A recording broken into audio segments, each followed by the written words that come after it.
we welcome everybody to this Sequoia Union High School District Board of Trustees. And this is quite a special event. This is the first study session of this nature that we have run in the hybrid era of board meetings, where we are here in person and also broadcasting out to Zoom. And there will be some challenges in this. The structure of this meeting is that each of our four small schools will be making presentations to the board, all of which will be shared with the Zoom audience as one group at a time is speaking. But after that round of presentations, the board members will be pairing up and going into a rotation around to the different tables around our room to have parallel conversations with our small school teams. During that period of time, the camera will be rotated and no longer facing the dais here, but will be facing out to give the Zoom audience a view of the four different tables for the small schools. However, during that period of time, there will be four parallel conversations going on at those four tables, where the conversations will be at a lower volume level, so we can each hear ourselves think. And the Zoom technology, as we understand it and have it implemented today, is not going to be able to separately capture four different audio streams and provide access to that to an audience. So during that extended portion of the agenda, anybody in the Zoom audience will have the opportunity to see our board going around to the different small schools and see that conversations are going on. But unfortunately, we don't have a way at this point of sharing that audio effectively and distinctly. And this is all basically part of our ongoing learning process of how to do these things in this new hybrid manner, where there are two completely different audiences and two completely different types of interaction going on. So hopefully those in the Zoom audience will be able to follow and appreciate the presentations and follow and appreciate the concluding conversation after the round robin rotation, but just accept the visual evidence that we are indeed going out and having those more direct conversations during that round robin. And we will continue to learn and improve our practice in ways that not only carry forward the business of the board and the district, but also engage our public, not only here in the boardroom, but over Zoom to the greatest extent possible. With that, we do have a period set aside now for any public comment from either members of the audience in the room, of which we don't have very much currently, or members of the audience on Zoom who would like to raise their electronic hands in order to make a public comment. And we will ask the board secretary, Ms. Loise, to monitor the Zoom and let us know if there are any attendees requesting to address the board. There are none at this time. Okay.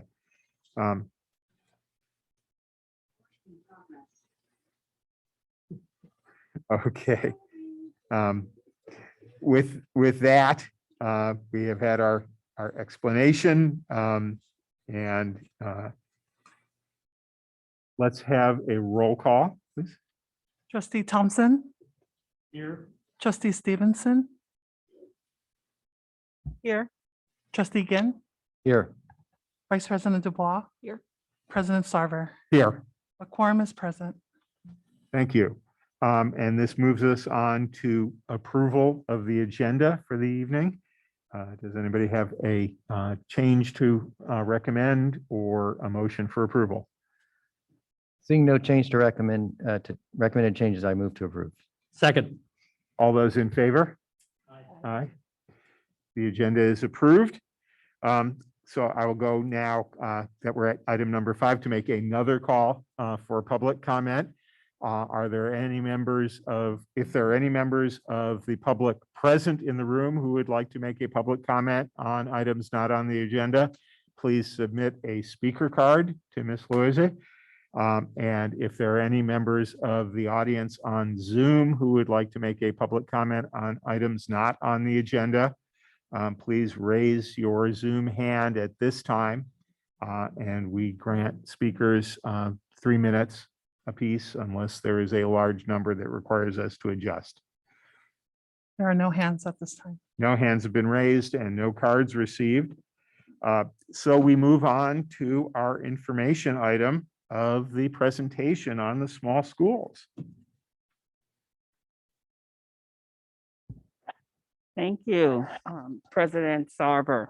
It is indeed a pleasure to have this opportunity to share the wonderful advancements that we are making in providing pathways for our students through our small school programs.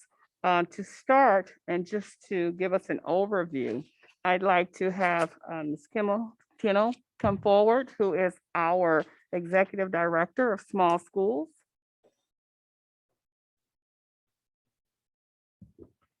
Good afternoon, Dr. Williams and Board of Trustees. I think we're really excited for you this afternoon to learn about and hear a lot about the district's small school programs. So we have East Palo Alto Academy, Sequoia Adult School, Redwood High School, and Tide Academy. As you know, I've been acting as the Tide Academy principal, so that's probably been 97.5% of the job. Which I'm very thrilled to share with you about today. But I'm also really thrilled to let you know that you have amazing leaders at each of the small schools and at our Sequoia Adult School. And some of the common highlights I'd like to focus on for all of us today are the unique programs each school offers, the career technical education pathways available to students, the opportunity to learn in smaller communities, which I think has proven really valuable returning from this year of distance learning, the support for college and career readiness, resources for students' social emotional well-being and voice, engaging our parent and caregiver community. And I think all of us, to many degrees, leverage partnerships with community-based organizations. So those are some really common themes and threads for us all to support the unique programs offered at the small schools. And as you know, this is in line with our goal, the district's goal, that we provide well-defined alternative programs and give families, parents options, right? Students options for other than attending a large traditional campus. And this also aligns with parent involvement because we are offering more diverse options for our students. So this is directly in line with the Lcap goal for the small schools and alternative programs. So having said that, I think one guiding question we really need to think about as we learn about the small schools and you hear about the amazing programs happening at each is what's our vision and what are our priorities? For the small school portfolio for the Sequoia Union High School District. And how do we want to communicate that and support the schools in communicating that to all of our stakeholders? So I leave you and introduce the presentation, just as if I was in a lesson giving students a guiding question to ponder. And so something we can all think about as you hear about our schools today. So that is my brief introduction, because I don't want to give too much away for what you're going to hear coming up in the presentations. Thank you.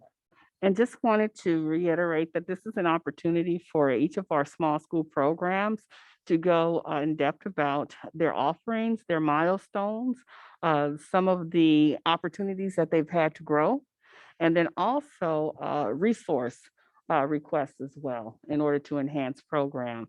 Our primary goal is to also share with you enrollment trends, also our partnership and how we've leveraged the partnerships as Ms. Kennel underscored. And we want to start the presentation with an overview of our newest small community, which is Tide. And so after the presentation with Tide, we will commence to our rotations, and we would have small group presentations from each of our schools. And then you'll have an opportunity to reconvene and to ask questions. So you'll ask questions during the presentations as they arise. And then once again, as we reconvene, you'll have another opportunity to pose questions. This is designed today as a true study session where it's very intimate. We're going to present the data and the information about each school just to enhance your understanding about our programs here in Sequoia Union High School District. So Ms. Kennel and I will start with Tide. Can I ask Yeah. a question before? I have two are called academies and two are called schools. Can you maybe just explain if that's just a name or if that means something? I think that's a good question for us to consider when we think about our guiding question. And I think that that was probably how the school names were initiated when they came into being, right? So I know for Tide Academy, there was a long visioning process as to what the school, what it would be called. And I'm sure way before that for East Palo Alto Academy. And then we have Sequoia Adult School and Redwood High School, right? That had names. So that might be something we think about in the visioning for our schools. If anyone else would like to shed light, but I know there's much rich history around the name of a school and how they came to be, because typically there's a lot of stakeholder input, especially, I guess I'll use Tide as an example, right? You want to hear from people and what makes sense to call a school, a specific name.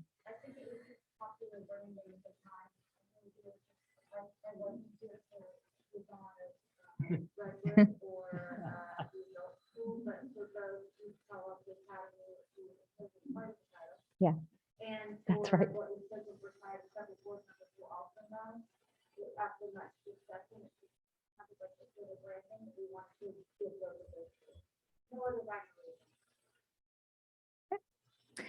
So we'll, I think Oh, I would sorry, more also, questions. as having been part of the Tide cycle, and I think reflecting back on East Palo Alto Academy as well, I think both of those institutions were born in the vision of a small alternative program.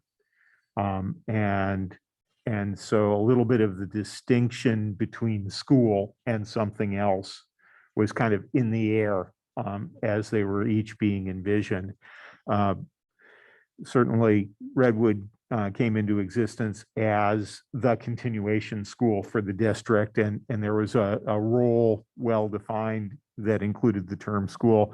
The adult school likewise is a large special purpose for adults, but is a school within the school district. So in both of the namings for the smaller institutions, we had the opportunity to kind of think about how to name it, and Stanford was a big driver in establishing EPAA as well. So I'm not sure exactly how much they had invested in the term academy. I think for Tide, it rolled well off the tongue. And the branding was looking for something to make a bit of a splash in the community as one of many things, and a recognition that as a smaller special purpose institution, it was different from another one of the large comprehensive high schools in the district. So I don't think there was intent there of saying, oh, an academy operates in these particular set of guidelines, or this operating way that is fundamentally and definitionally different from other schools in the district. Thank you. So as Dr. Williams said, you're going to hear from each of us about teaching and learning, our milestones, student outcomes with some data, and support that we need at our district small schools. And then I was trying to come up with an analogy for the small schools now, having clearly had that large comprehensive experience and being immersed in the small school community at Tide. And thinking of a analogy, and I think of like construction and how it's rolled out with bonds over the years. You have kind of the classrooms that were there and established, and then you have the new construction, right? And so I think when we think about our small schools, right, we have expanded the portfolio of offerings, right, with the four of us represented here today. And so again, begs that guiding question, right? We're kind of, now we have this, what's our vision? What do we want that to look like? How do we want to communicate it? So I'm happy to kick this presentation off for Tide, and I'm going to invite my amazing partner, Tina Smith, to join me, who is our vice principal. And then if we could get the presentation displayed, that would be great. And then the link to the Tide presentation is on slide 17 in the title.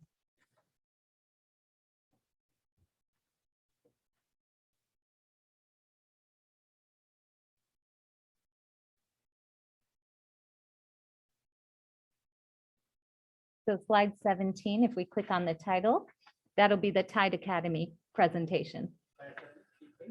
Slide 17, just the title is the Tide Academy presentation.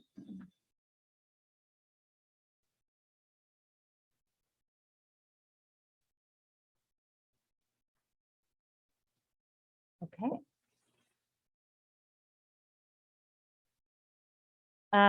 Yep, and then the link at the top would be the presentation for Tide. Excellent, thank you.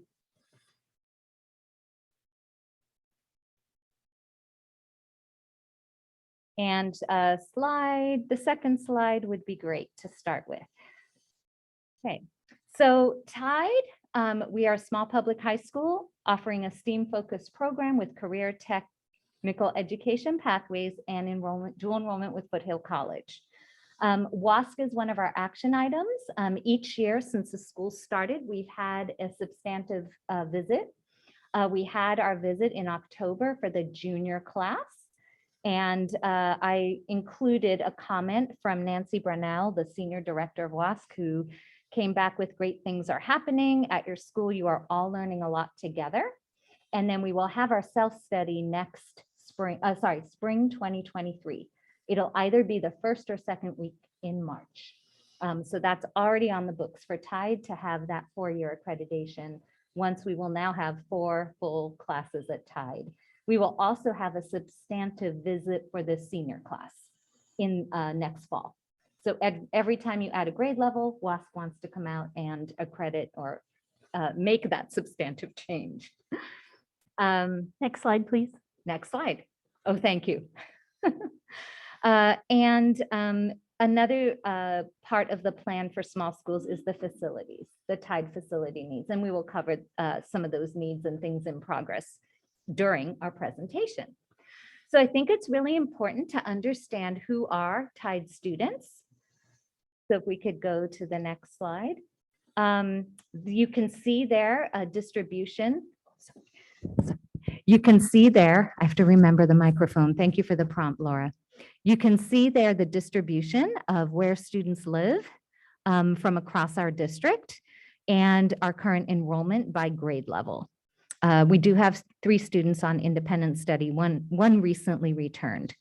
But you can see the distribution, and you can see the majority of the students at Tide do come from the community that the school is in, but we have quite a distribution across the district and from some communities outside of the district.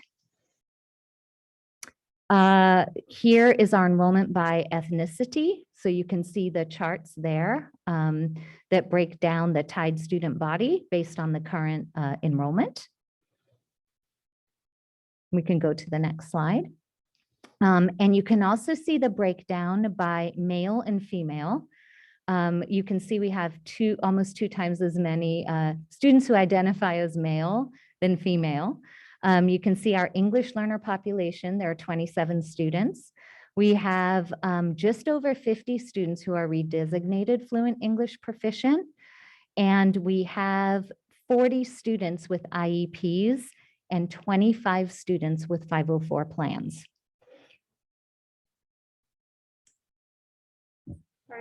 Oh, redesignated fluent English proficient. Yeah, so they have been reclassified as fluent English proficient.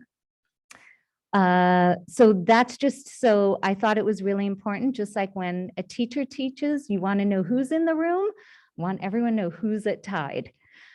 So as far as teaching and learning, we've set some common school-wide expectations. We have excellent teachers, counselors, and staff. We are looking at standards-based mastery and cross-curricular connections. We have introduced social emotional learning curriculum into our advisory program called Character Strong.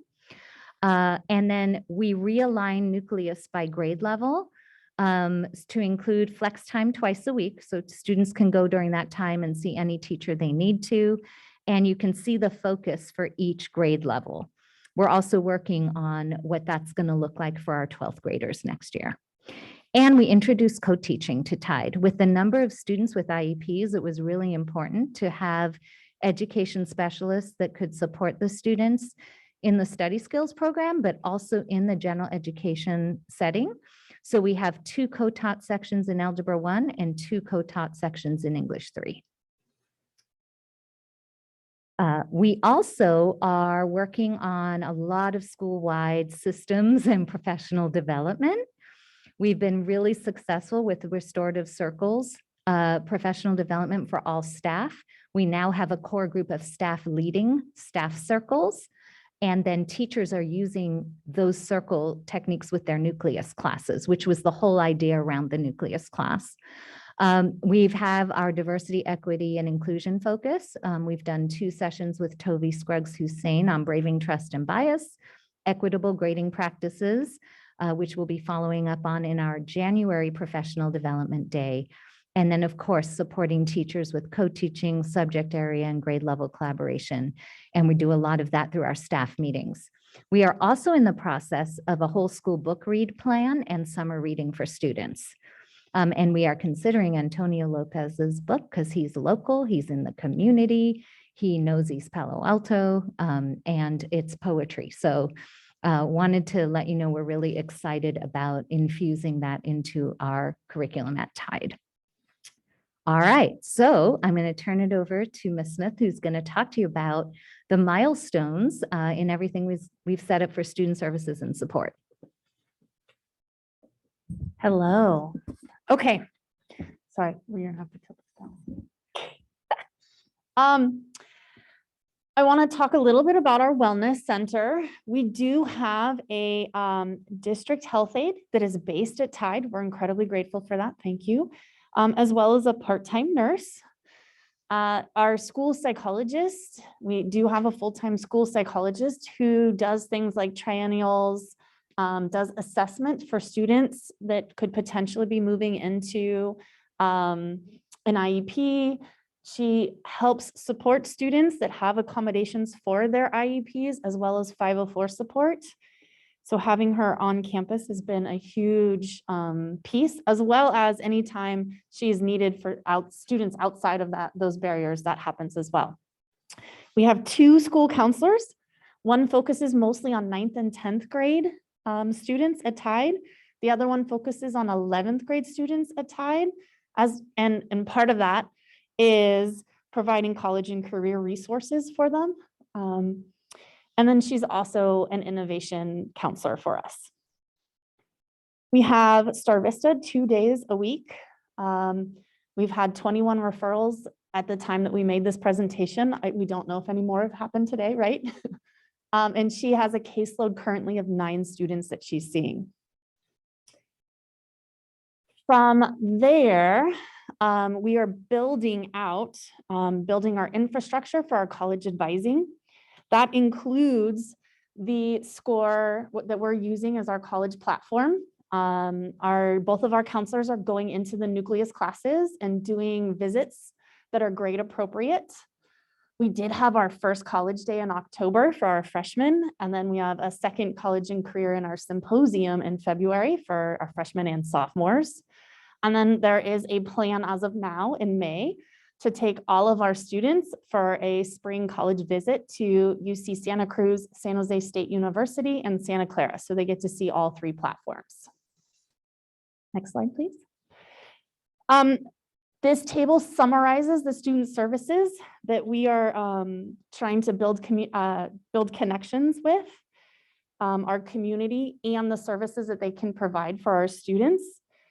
A classic example of this is both youth community service and Live in Peace come weekly and meet with our students.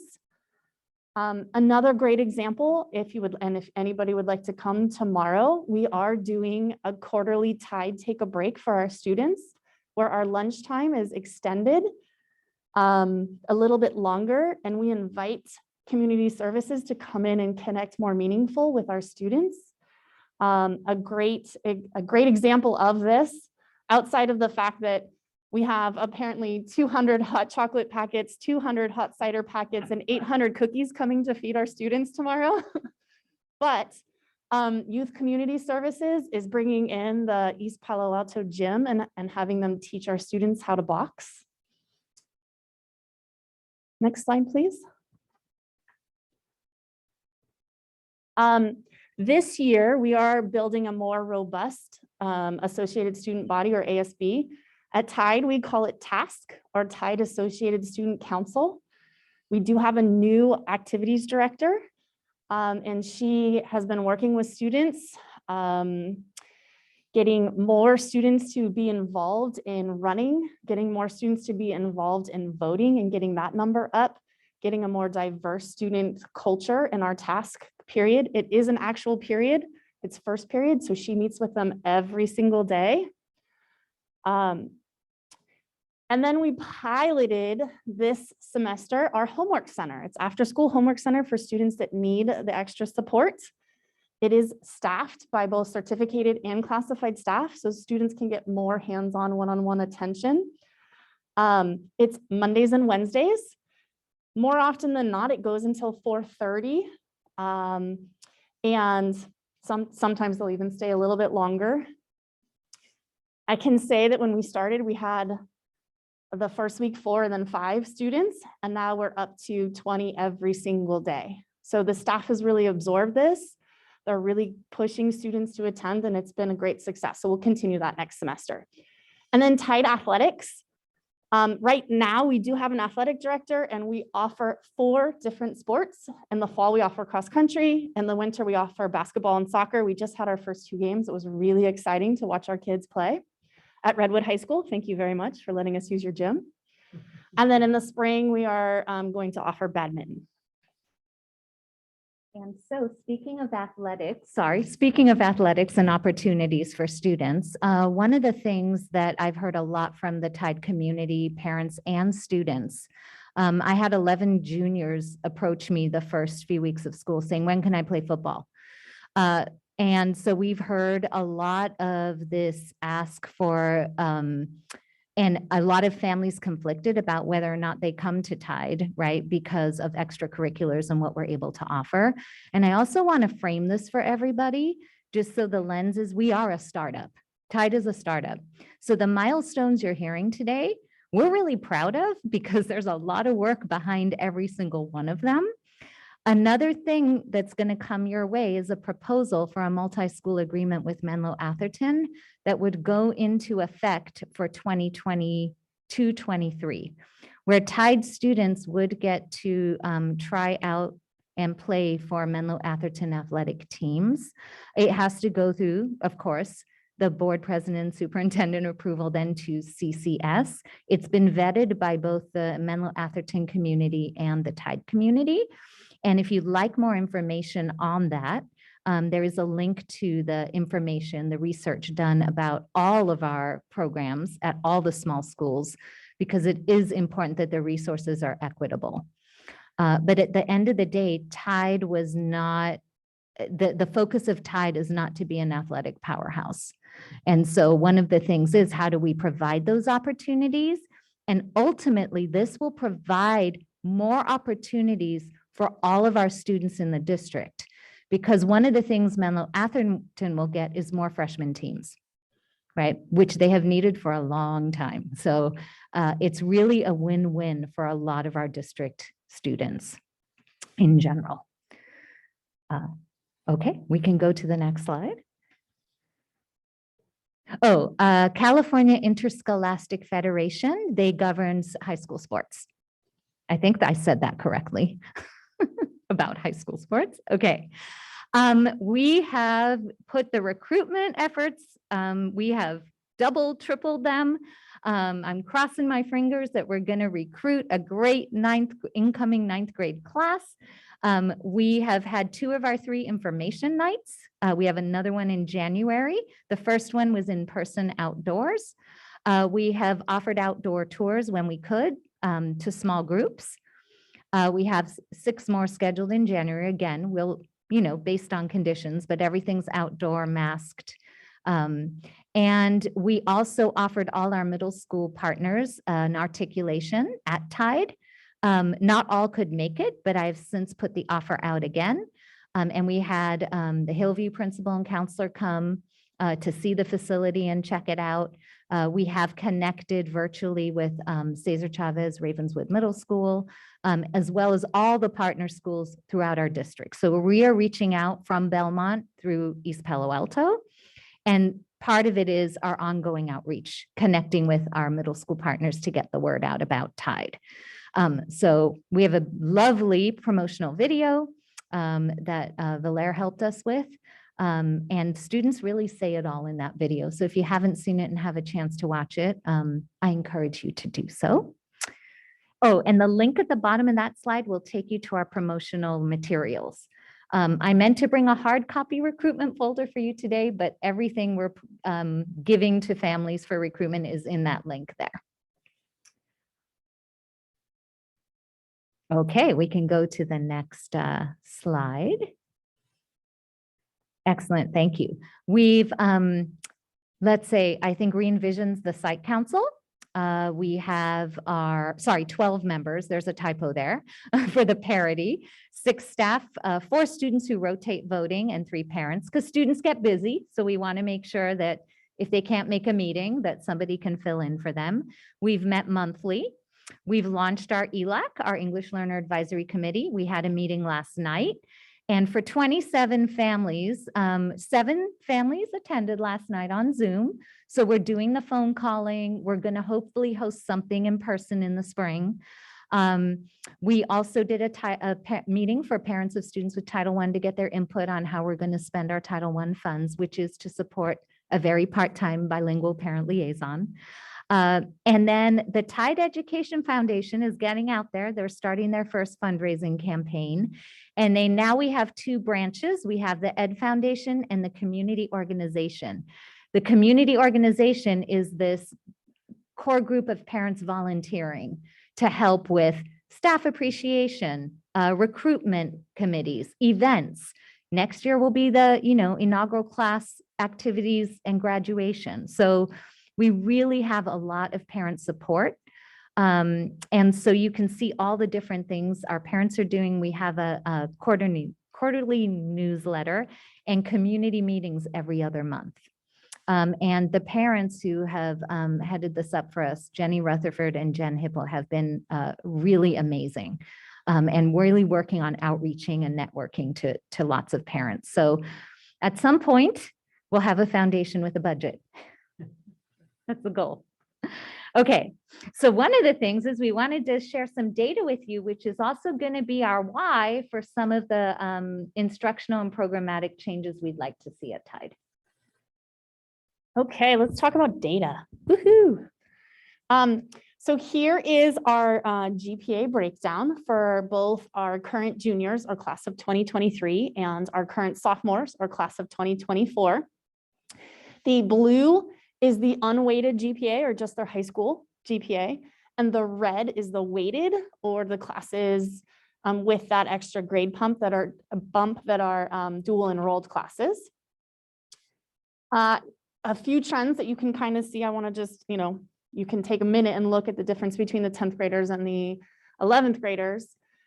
But you can see that we do have some pretty good achievement. And then we also have some achievement that we would like to see improved in the 1.49 and below. Next slide, please. So I want to now relate this to credits earned, right? So when you look at the GPA, we don't like to see 1.49. We don't like to see below a 2.0. However, when you look at the credits earned, they are getting in a lot of credits. They are actually on track. So what we want to see our juniors at is at least 100 credits. And you can see there are very few, as in 3 students, who are below 100 credits. And when you look at our sophomores, we want to see at least 45 credits. And there's only 1 student who is below 45. So part of that is the way TIDE is set up. We do have very strong teachers that we are working very closely with them. The fact that we have our 2 counselors this year, we're identifying students early and helping them get retakes in. And the other part was the massive success of last summer school. A lot of that is to deal with my 2 summer school teachers, Emily Cox and Charles Bauer. And the other part is that we were able to hire a bilingual para that would help us make phone calls home and connect students and get those families to get their students to school for summer school. It was wildly successful last year. Next slide, please. Here is our breakdown of our grades for dual enrollment. The S1 is semester 1 and the S2 is semester 2.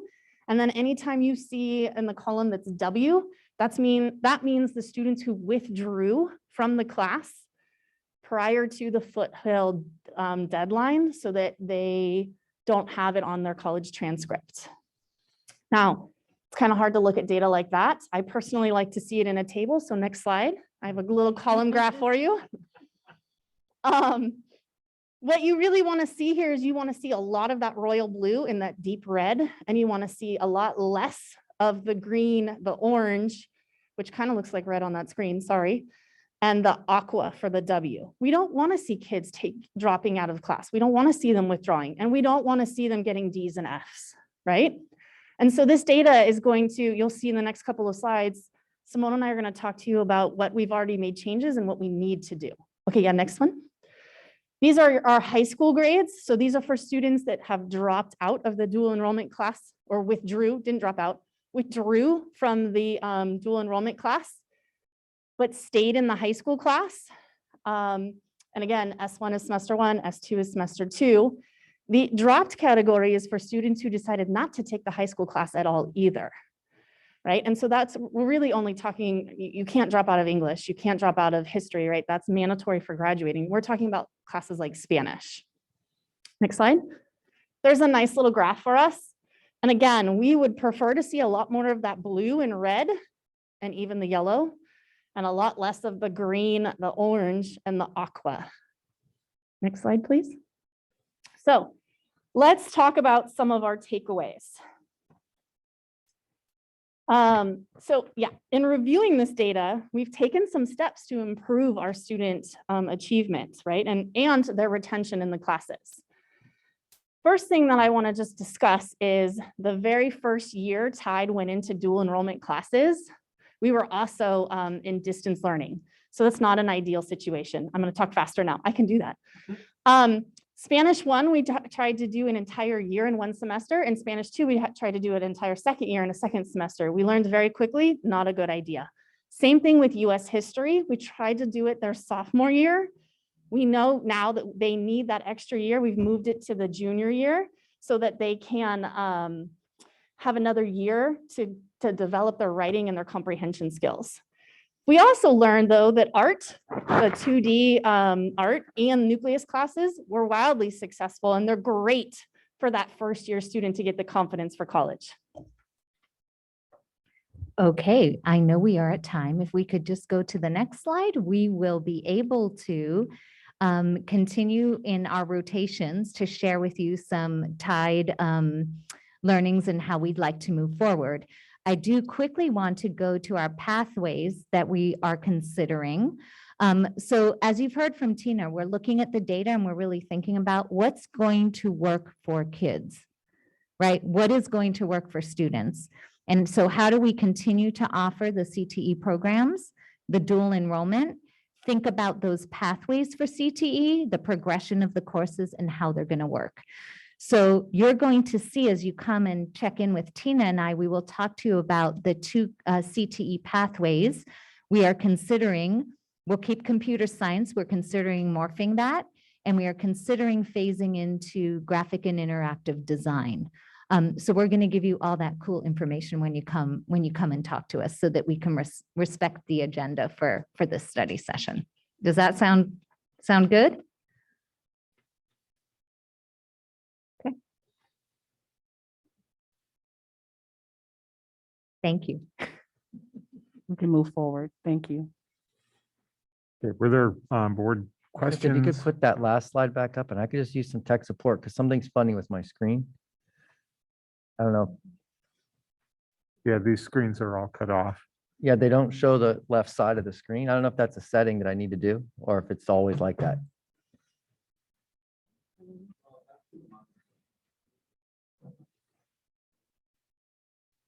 Oh, we can't change the resolution on this?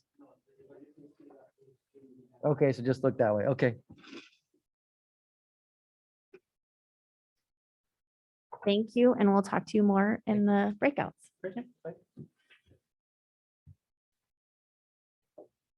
Particularly bad.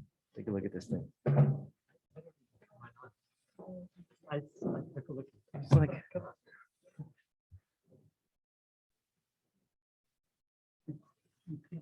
I can see this. I know. I can try to look at that, but this little.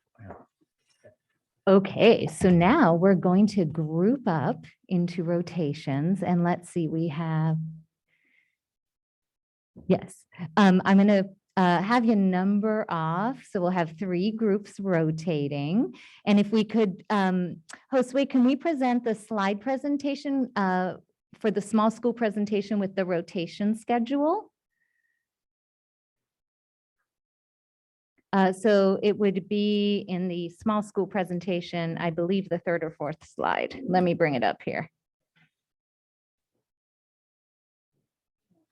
Yeah, it's this handout. that Yes. we've all got. You've got a handout. Perfect. Okay. All right, so we're going to be in 3 groups. So let's do this. If you could go in order, starting with Trustee Stevenson, start with number 1, and then we'll go 2, and then 3, and then Trustee Dubois will start you with 1, and Trustee Ginn 2, and Trustee Thompson 3. So remember your number. And so Trustee Group 1, raise your hands up. You are going to follow the rotation for your group. So you're going to start with our wonderful Sequoia Adult School. Then you'll come check in with Tide. Then you're going to go to Redwood High School and then EPAA. Trustee Group 2, you're going to start with EPAA, very festive outfit here with Principal Guillen. Redwood, then Sequoia Adult School, and then end with Tide. And Trustee Group 3, you're going to start with Redwood and then come to EPAA, Tide, and one of us sits out each rotation since there's 4 of us and 3 of you. Okay, and I guess since we're 5 minutes late, we'll just back everything up 5 minutes. Get to it. We look forward to it. Thank you. To the chair, it's going to take a couple minutes for Josue to change the camera around, switch the camera around. All right, if anybody needs a quick techie break while the camera is being moved, you can do that. Otherwise, get to your first group. Roll our chairs. There's one there.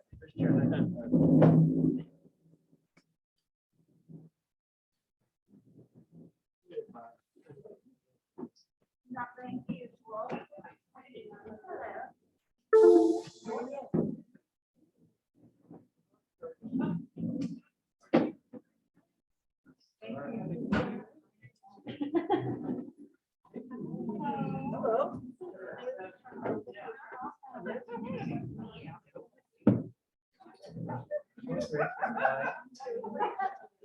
Dr. Williams. Probably knows already.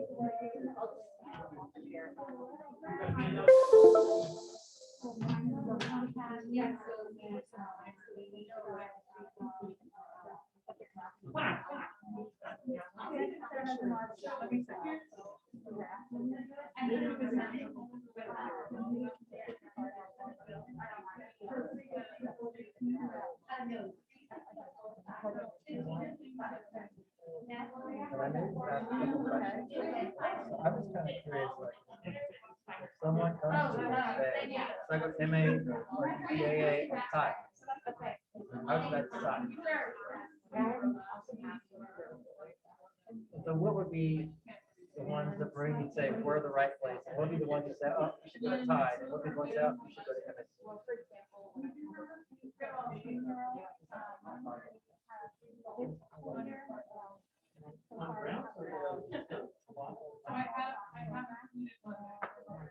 That's what I said.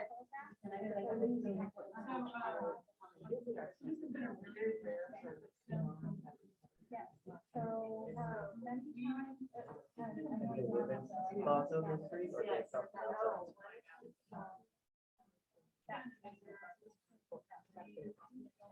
Okay. Oh. Okay.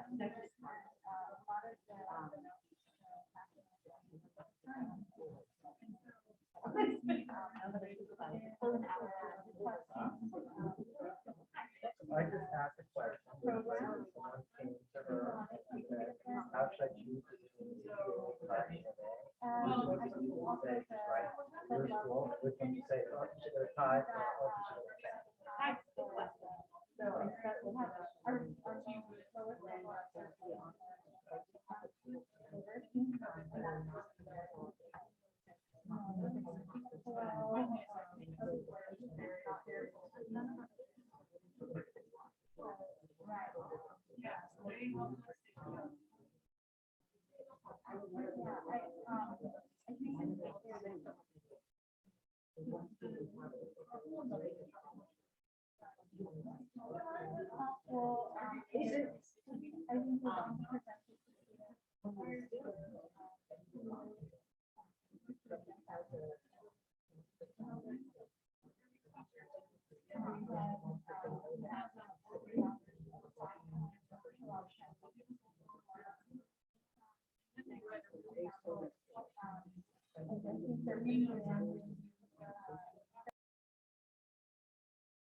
Yeah, I get that one.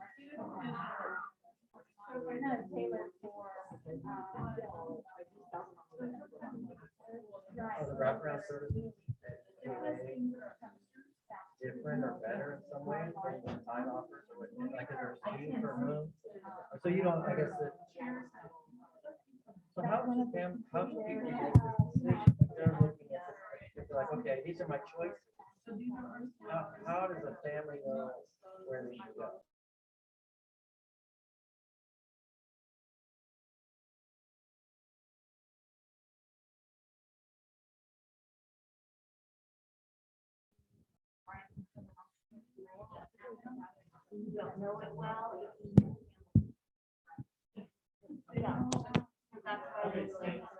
You say we talk about your school, other schools talk about them, you go to each one and then decide.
Now we're looking for. We only have one applicant in the last one. But, someone else. So, yeah, maybe I can send you all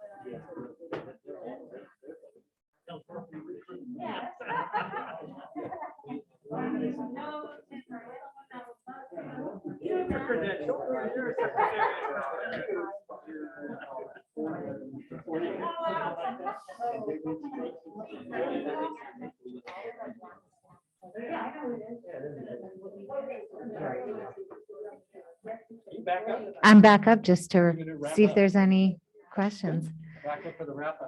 So I invite everyone to finish your thought and we will reconvene as a whole group.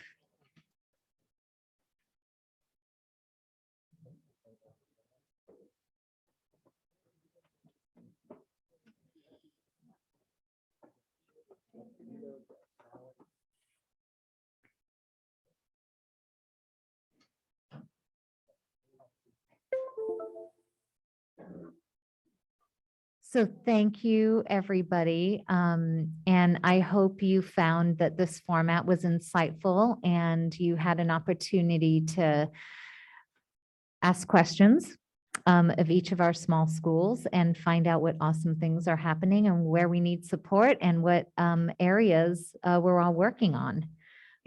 So I will open it up for any comments or questions.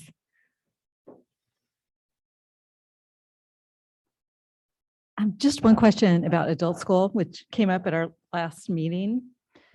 The idea, and I've been meaning to ask you this, Superintendent, but we haven't had our one-on-one.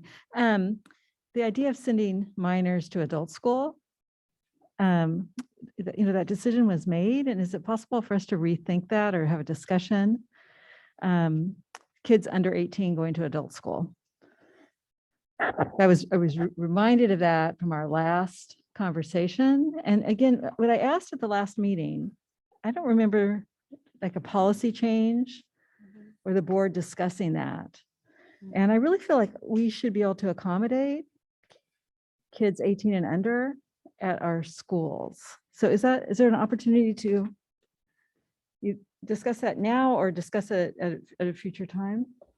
I think it might be an opportunity for us to discuss it at a later time. We'll give you the quick thoughts around it, because there are also opportunities for our high school students to attend adult school. And so that can be an alternate pathway for them to get their high school diploma.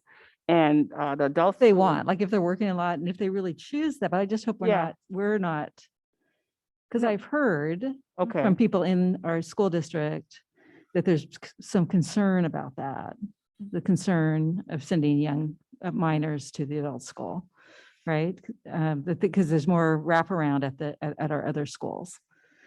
So if a family really, really wants to, I guess that's okay. But I mean, that's really our philosophy of where kids should be. We just want to make sure that we have multiple opportunities for kids to be in a space where they can thrive. And so be it an alternative program, be it at one of the larger schools or one of the smaller schools or even the adult program, we want to make sure that we are being responsible and saying, hey, this may not be a fit for a particular student, but here we have an alternative for you to continue to thrive and grow in your instructional program. But we also want to just let you know the great things that are happening with some of our high school students as well. Yeah, so I think with that, those pieces of newcomer minors coming to the adult school, there was a large number before COVID. There was about 60 students that were referred to the adult school. And so that really shifted the infrastructure and experience of the adult students. But then also we noticed that minor students who were referred to the adult school needed different services than we actually have to offer. So, so I think I do like the recommendation of having kind of stronger understanding of what the needs are of the students that are minors coming to the adult school, and then what infrastructures need to be put in place to make sure that they are being successful, because we just do not have the same services that a comprehensive school site might have. But it should be a policy, right? I mean, do we have a policy on this? And shouldn't it go through the board? In terms of if a student should have the opportunity to go to adult school? Shouldn't there be a clear policy? I'm not sure if it's a policy. I would have to do research to see if there is a policy. I know in my conversation with the principal, with Jonathan, we've had the conversation about the 60 minors, which happened a while ago. But with the conversation for today, meaning the climate we're in now, is that it would be beneficial if students were to receive services from the adult school, if that meant a high school diploma. And then also what the request was from staff is that they would have additional professional development to support them with supporting our minor students, our students who are 18 and below. And so that was the conversation we recently had. In terms of a policy, I would have to go back and search to see. So we will give you an update in a Friday notification, if that indeed is a policy, and then we can go forth and decide, or you all can decide if you would want to institute a policy around students having access to adult school. Yeah. I'd also be interested just in that same write-up, just the number, how many there are now, because it sounds like the 60 was in the write-up. 60 I'm was not in the asking the past. question today, just in Right. the number. Right now, it's significantly less. There have been five students. Thank you, Trustee Nguyen. Yes, the 60 was about, what, 3-4 years ago? If I'm not, Yes. so we want to make sure that we have the data for today and today's climate, but we also know that there's an opportunity now as an alternative for our students to earn their high school diploma via the adult school pathway. Yeah, that's a possibility. And then I think also looking at the specific program students might be wanting to go into, because for diploma, it's a credit recovery type program. Yeah. And then we also have ESL, which is a non-credit program. Yeah. Right. Thank you so much. Thank you.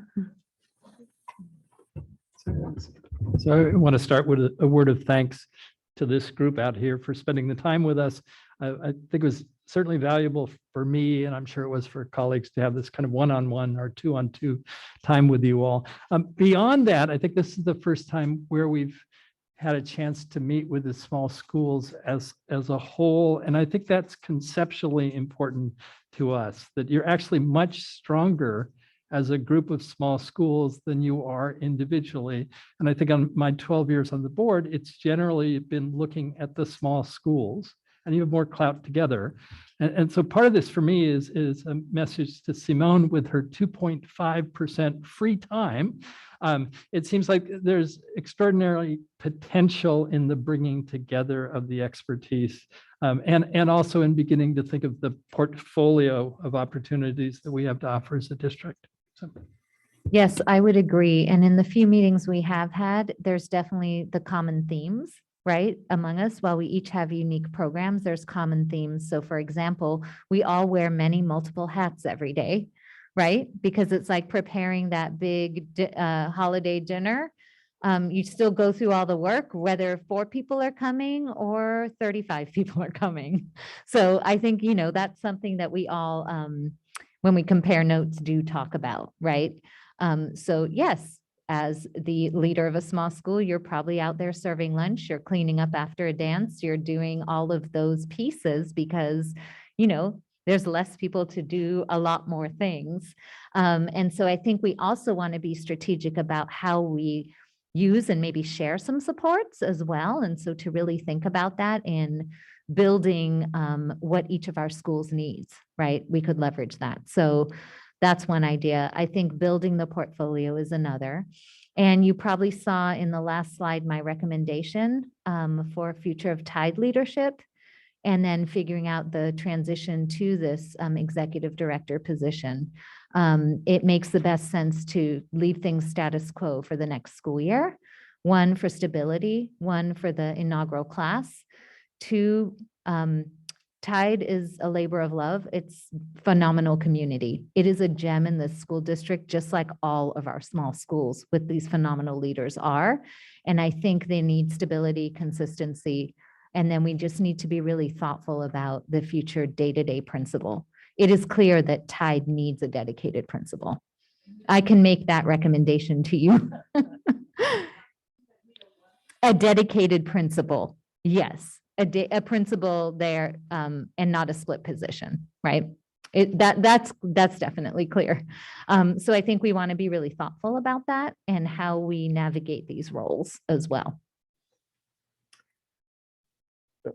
Yeah, I'd want to start up, from where Chris just spoke. There's kind of two terms that we've used about the small schools.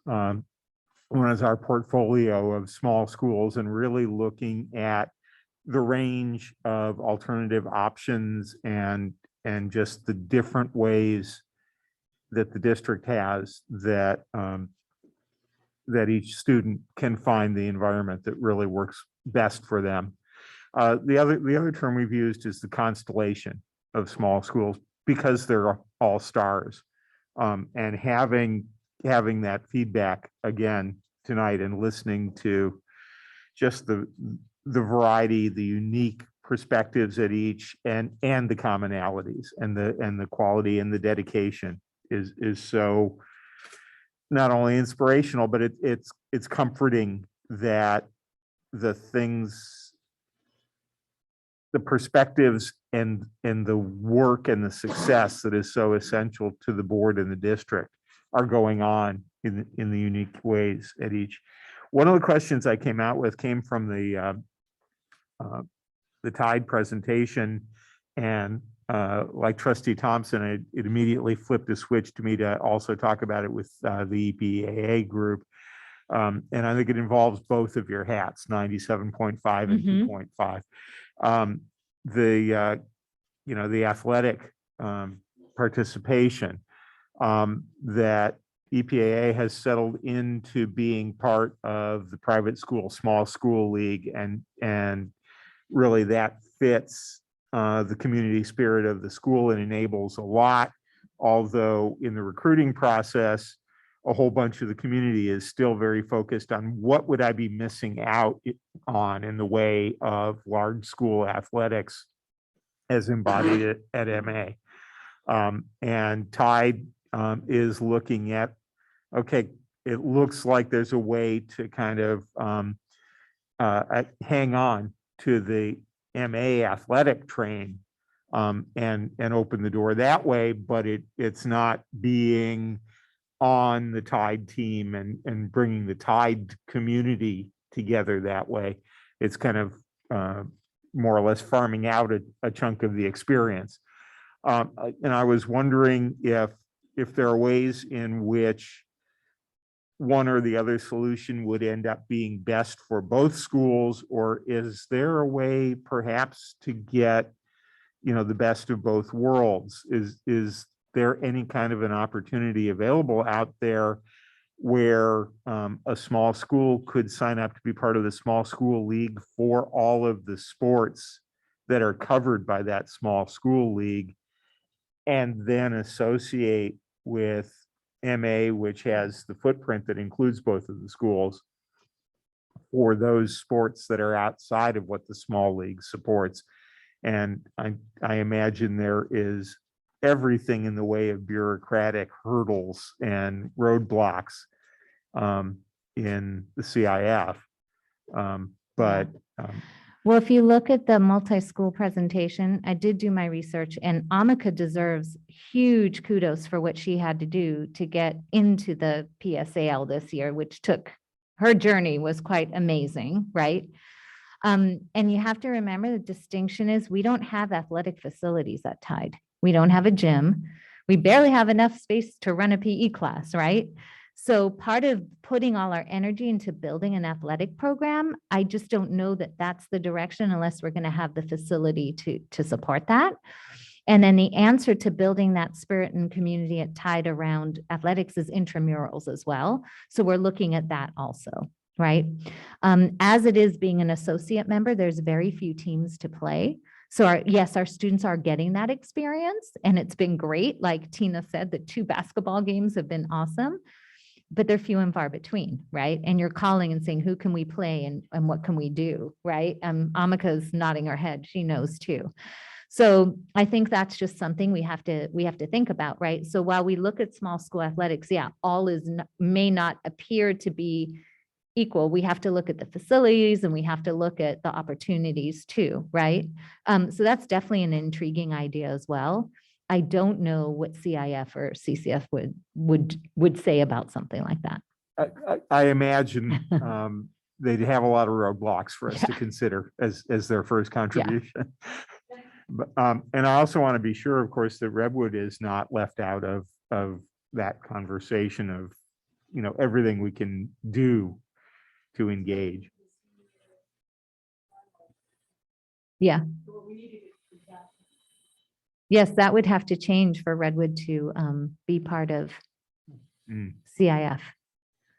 So, yeah. So that presentation has all that background and all that information looking at the different needs. And, you know, again, yes, we have commonalities in that we can run small programs, but we also have some uniqueness in facilities and things like that. And so I guess kind of out of all of this conversation, I think that part is good.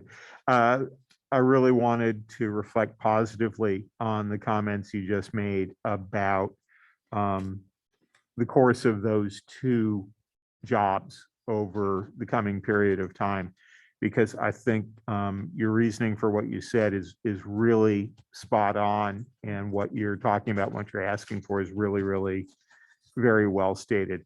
I do think that in particular, our first graduating class at Tide urgently needs and deeply deserves the continuity of leadership through their graduation, to really have that go on. And I think that the long-term establishment of the long-term dedicated principal is critical for the success of the school.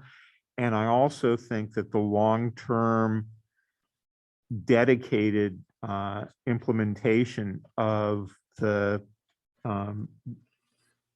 director position of whatever the right title ends up being of small schools across the district is critical, because of all of the kind of synergy and value, not only that we get from a session such as this, but the structure in which we're going to be able to have all of our small schools more effectively leverage off of each other and leverage off of meaningful district structural leadership for how to most effectively operate small schools.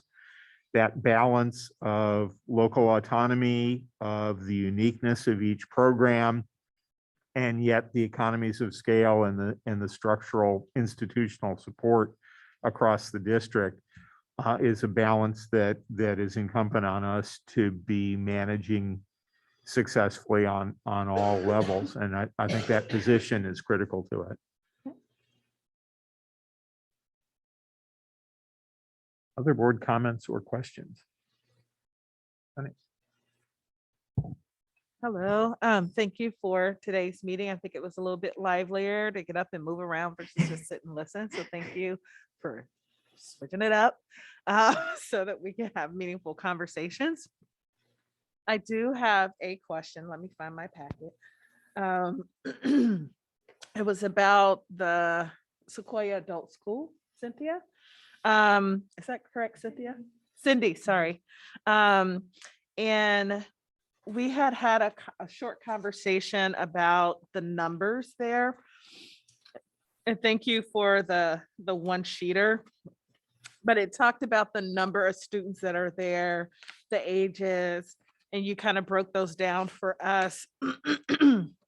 And one of the things that I noticed was that I'm not quite sure I understand the differentiation in programming. I'm not for sure if this is an innovative point where there could be some more innovation, but particularly around, you have 18 to 21-year-olds, it's about 22% of the population there. And then there is 25 to 29, which is 18%, and then 22 to 23, which is 14%.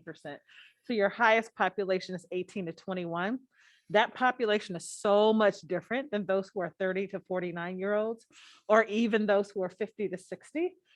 They just have, you know, it's like working adults and like young adults, right?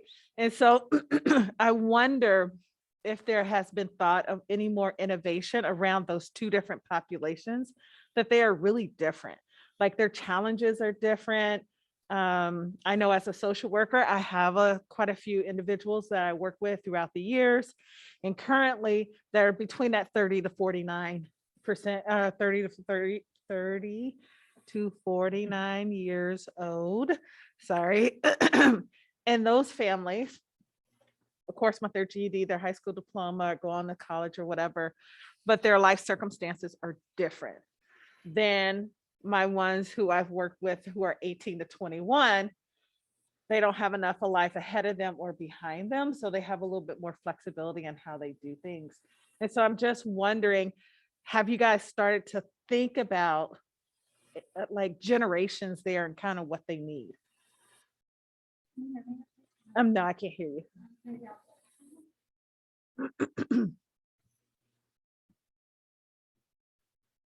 So the adult school, what we've done is through partnerships with different CBOs. I think it supports the goals for these different age groups. And so, for example, for 18 to 21, a lot of students tend to want to enroll into some of the job train programs or the certificate programs at Kenyatta College. So we make sure that we have good working relationships with those two programs and Kenyatta College in those areas. And then we see a lot more of the older group of students wanting to gain skill or sometimes needing to get their diploma or equivalency in order to maintain their current employment or just a lifetime goal, right?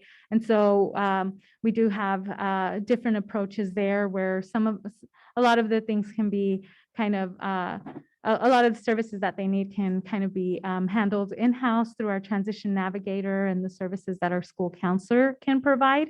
But I do see this also as an area for growth and looking more at specifically the 18 to 21-year-old population and the supports that they need. And then I think also that's an area for program expansion with getting a full-time counselor that can support in these efforts.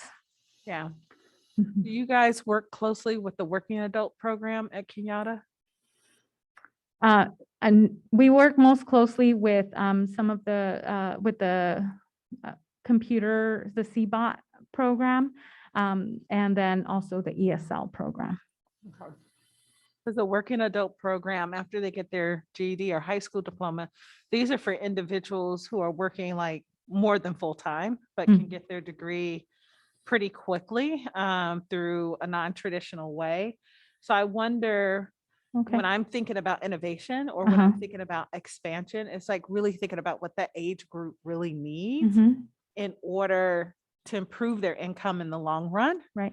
And we know by getting their high school diploma is the first step, having a certification, but then a degree and something that's meaningful. Right. So I just wanted to just note that that is huge for me to see the ages broke down a little bit more. Okay.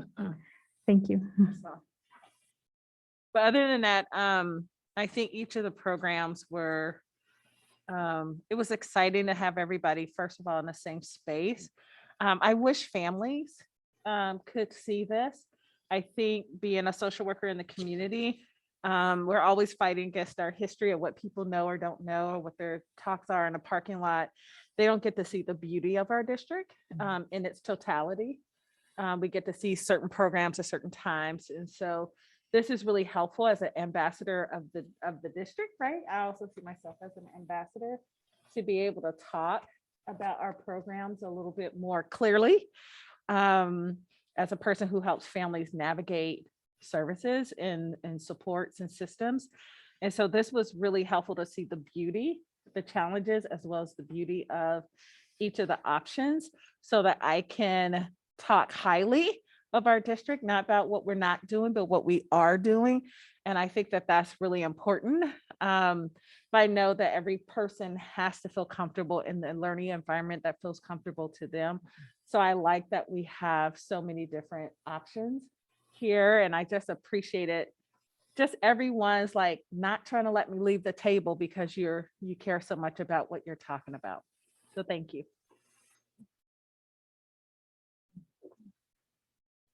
Well, this was really fun. I learned a lot today. I appreciate everybody's time. You mentioned an ask. Was that, I was trying to see, is this in the slide deck or is that in the separate slide deck that you showed, or? Which ask are you referring to? You were talking about, I thought you said there was something about the principalship. Is this? Yes, I it's in couldn't the find- it's in the Tide Academy link presentation. So slide 17. Sorry, slide 17 in the main presentation is linked to recommendations in the slide presentation Tina and I started to present. So if you It's on there. Okay. if you go to slide 17 in the main presentation and click on Tide Academy, it's at the end. Okay, is there if all is, there is some amount of, I'm gonna use the word asks from each of the sites, is that consolidated in one place, or is it? So that's in each of our In 4 different presentations. places. So we each covered teaching and learning, milestones, student outcomes, and support needed. So that's linked in each of the title slides for each of our schools. Yeah. Okay. I mean, one ask I did, and I think we could all agree with, is really leveraging our resources together, right? In certain positions, for example, a school treasurer. I know at Tide, we have a senior school secretary doing 4 different things, right? Treasurer is a very specific job responsibility, right? So that's just one example of how we can work together to leverage some of these positions that may not warrant a full-time, right, given numbers are at our sites, but it definitely is a need. So that's one ask, is really to think about, especially when it comes to classified staffing. I actually think we could use that as a district overall to really look at the student enrollment, the needs, right? And how we could be a small schools consortium, so to speak, right? And have some shared roles as well. Which happens to some degree, but I think some coordination for that, right, would be great for us to all have input into and look at. Do you think that could reduce the cost of administration? Could it? If we see you guys, I like the term, look at you all as a consortium for administration. Some small nonprofits do that, like we all just use the accounting system or fiscal agent or whatever. No, I'm thinking more the classified strat. I think each of us needs a dedicated principal, the support that's there administration wise. I think I see the heads nodding, right? I'm thinking more the supports, right? How we can be strategic about that, right? And shared among us. So when we're talking about a health aide and we're talking about a site technician and we're talking about the duties and responsibilities, right? Treasurer, textbook clerk, those types of things. Yeah. So wanted to clarify that. All right. Have we heard from everybody? We have. We're good. I'd just like to say thank you to everyone. You all did an awesome and amazing job, and I hope each trustee found this to be a valuable experience and learning opportunity. Thank you all.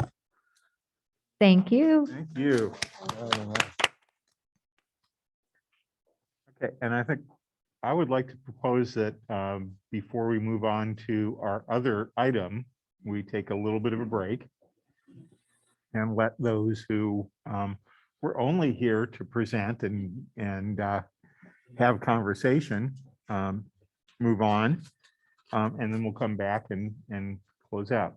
So it's 5:24 up there. Why don't we come back at 5:30? From our brief recess.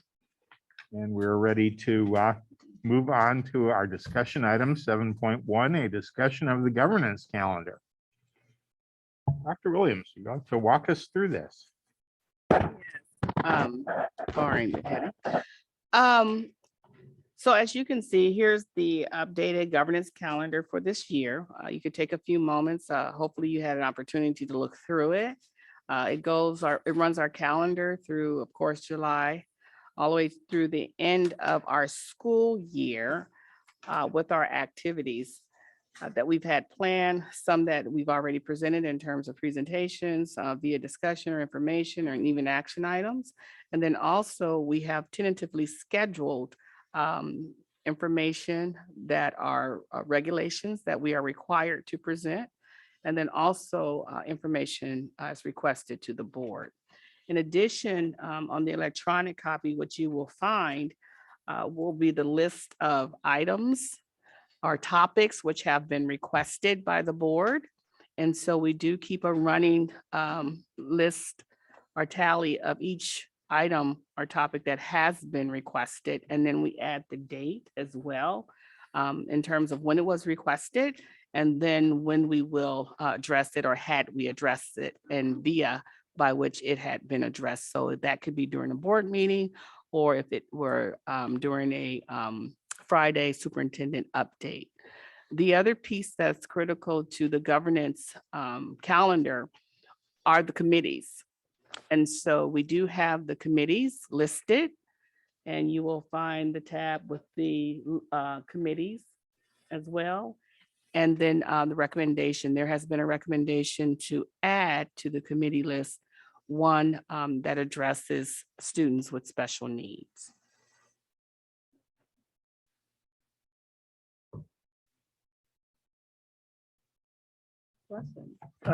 Just a process question that Yes. I see the calendar. Are those other things online but not printed? Yes, they're online, electronic.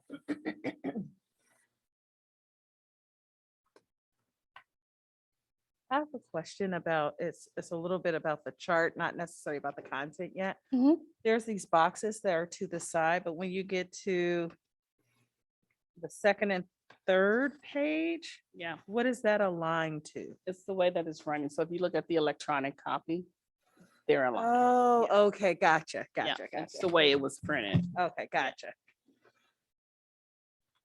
So like this? Yeah. Okay, So if you go to the printed copy, you can see. okay, gotcha. Thank you.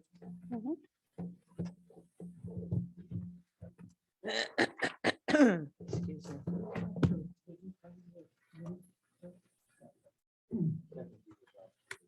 Yes, you should have access to the governance calendar.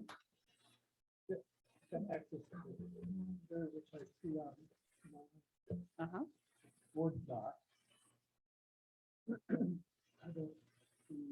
I'll do it right now.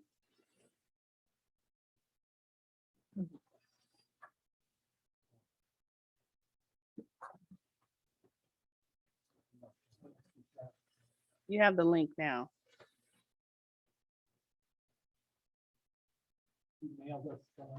Yes, just now. So.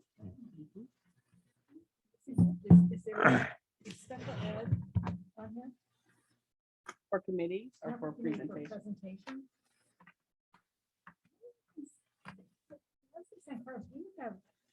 In San Carlos, we had.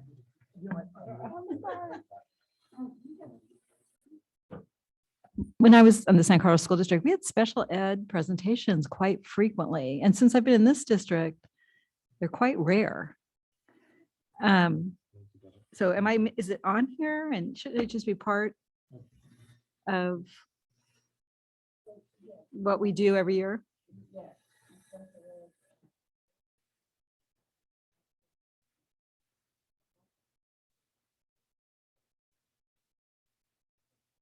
Yeah.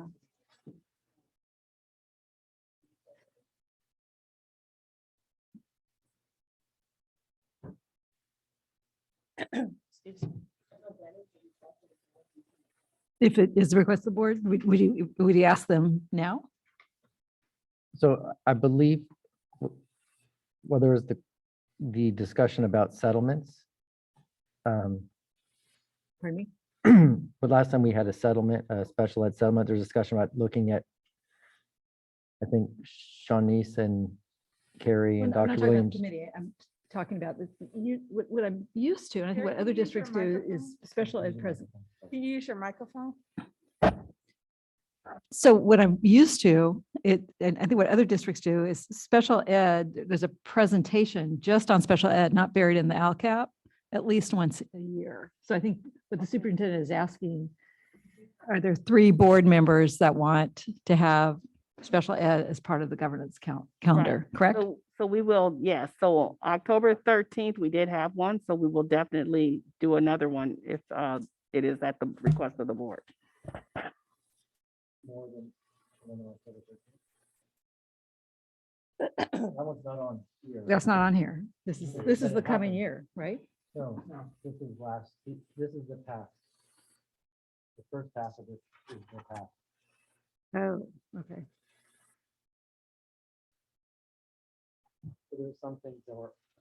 Something's There are fell some off. things that we did on our agenda. Not every agenda item for the past meetings are on here, but these are the ones that are. But Yes. Are on you October speaking- 13th, under student learning and support is special ed. Yes, Okay. Yeah. that's what I was October asking, is 13th. it on here? So this is. It's on there. it's on here. It's October 13th. Okay. So are you looking at the parking lot or the revised? So there are 3 tabs.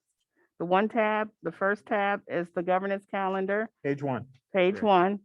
If you go across and you look at October 13th, Ed. Okay, that's what I was asking. October It's 13th. hard to follow Yes. this. I don't see it, I'm sorry. student learning, Third box down. 3rd box down. yes, Mine says 9, Nine. October 13th. underneath. Oh, sped. I see it. Uh-huh. Sorry. So we can update that so that it's clear for you. In addition to that, there's a SPED committee, that's correct? There is a recommendation for, yes, a recommendation. So if it is at the desire of the board, then we will add that committee.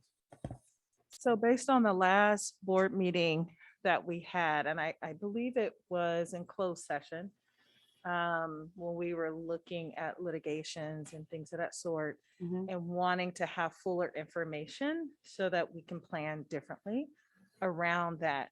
I don't know if we want it as like an ongoing committee, or is this just a deeper dive into the data so that we can come back and share some of that? I don't know what you were looking at, Carrie. But I know I had more questions. Yeah, I thought we were my- just going to look at the data Yeah. around. I The special ed propose spending. that the 3 of you, as discussed in closed session, prepare for that discussion and then determine whether it's your recommendation that it continue, or if you feel like it was you don't need it ongoing, but maybe you can make a recommendation after you do the first part of. That's where I thought we were. It's just really going into a deeper dive with you. And leave for later the decision about whether to make a committee or if it's just a one-time thing. Who's the committees that you were saying?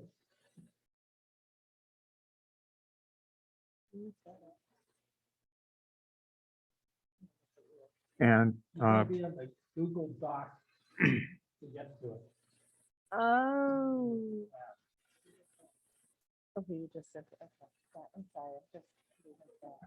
And I had a question on, in general, on the board committee participation, whether, you know, a review of this and a commitment for who remains on which committee for the coming year, if that's something that we should do as part of this evening's conversation, or if that is something that should be tied into the board reorg meeting next week. I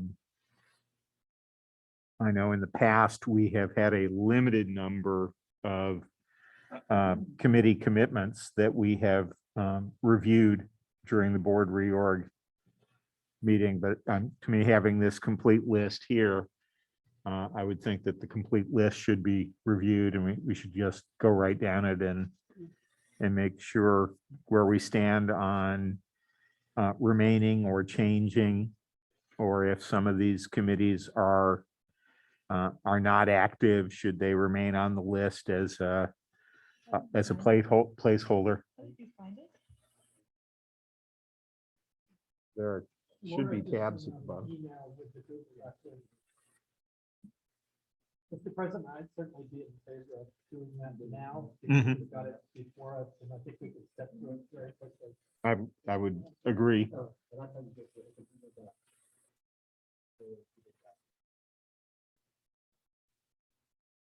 Mhm.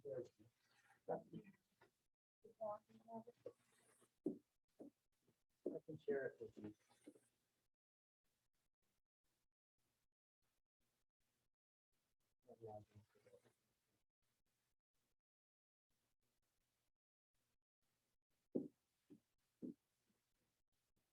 So here's the.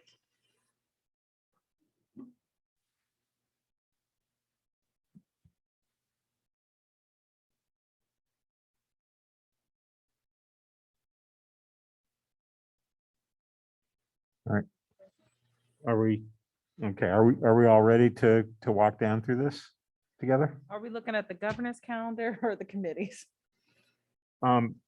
I was about to suggest we go through the committees, but we could definitely hold it up until after other questions and conversation we want to have on the core Yeah. governance calendar. That probably makes good sense. Yeah. I have questions about the governance calendar. Okay. I finally put my visual together so I can see it a little bit better. Can I ask questions now, President? So I have a question around the community relations piece of it. Like, there's nothing on here yet. And so I know you've done some work around community. I don't know if community partnerships lie in here. I know it was, according to CSBA, when we went through the masters in governments, they wanted, they had recommendation in community relations, and we didn't have that before until now. And so maybe we can build that out a little bit more as a board members to say, what do we want in that area? I'm thinking of charter. I'm thinking of some of the community partnership work that you're doing. So, those are two things that I'm thinking about, or even if we're going to have if others want to have town hall meetings, like, how do we see that being built out since it hadn't been in our past, or maybe it looked differently, but not necessarily on the board? It's new. And so that is an addition at the request of the board. And so, yes, you would need to decide how you want to build it out. Do we do that now, President? Yeah. Okay. I think for me, just in a kind of an amplification of part of what you said, I think there was great enthusiasm about the first town hall at Tide across the board. And there has been some conversation about pairing up other board members at other sites to hold town halls with the superintendent's leadership. And I think it probably would be a very good idea for us to put together a list of it, at least a handful of them that we think would make sense to have during the second semester. Just a quick comment. This is all board agendas, and that is different. And I don't know if we're going to do these other things also on this, or I'm just like, Yeah. These are all board meetings. Yeah. And those other things are not at board meetings. So Right. maybe we're going to add to this. Yeah. Just if you can clarify what your suggestion is. Yeah, I think that makes sense. I think probably those town halls are definitely different animals from board meetings. And to kind of be able to commit to them and track to them as board responsibilities, it might be good to, put them on the board date that is closest to either before or after the date of a meeting that was proposed. So maybe a consideration would be when we have the presentation from the YWCA, also when we have the Stanford Research Group come and we're doing a collaborative presentation. Those are examples of community relations and our partnerships that we're leveraging during board meetings, and then also presenting information as a result of those interactions. So would that suffice in terms of the board meeting question from trustee Gian and then also from trustee Stevenson? I think So those would be examples of how we're leveraging our partnerships and increasing community relations. Yeah, I think that would be good. And our communication plan, as I listen to our programs, figuring out recruitment and things of that sort, understanding what our communication is in our marketing plan to make sure that people know the goodness of our district is one of those community relations. And then I'm sorry, I didn't mean to put town hall on there. That was just like a strategy, but more so I'm trying to figure out what goes in there. And if we can have a discussion, maybe 2 or 3 things. I don't think it needs to be every month, but just what things would be important to help us. This is kind of like the glue to everything else we're doing, and making sure we're accountable to community relations, because it is one of the feedback. We haven't talked about the board evaluation yet for ourselves, but that has been some of the comments that have been made to me coming from the communities that I serve, but also as I branch out and learn more about other parts of our district and cities, that does come up is not communication, but what are the beauties and what are my choices in school? And I think that's huge. So families know, especially coming out of the pandemic, I think we're maybe verging on to having an agenda item on the topic. okay. Which maybe we should have a discussion about what community relations. I don't know, right? Wait, I'm Dr. Williams, looking for guidance here. We shouldn't go too far down a discussion about the community relations right now. This is more about the calendar. So I don't know if we put it on the 15th, just to have to basically have this discussion, but to have it as an agenda item, or if it goes offline, I'm open to suggestions. I would like for us to have a discussion, with our, at a board meeting, to have a clear discussion so that we're all walking away with a good understanding of what, since it's a new area, but what do we want on the agenda? What does community relations mean? And what is it that we need in order to feel like, oh, we're really making sure that we're responsible to our community just as much as our students and our parents. And I'd like to have it as part of an agenda either today or maybe next time to solidify this area. Just procedurally, today is too late to add to the Yeah. agenda. Yeah. So, Yeah, absolutely right. so there's that, but I think, well, we've had a number of there's been the town hall, there's been the partner session, there's other stuff planned. So there's activity in the area of community relations that is happening. But I think as a board, we haven't had the discussion of what is community relations and what do we want as far as what we want to hear annually that will help us keep a pulse on our community.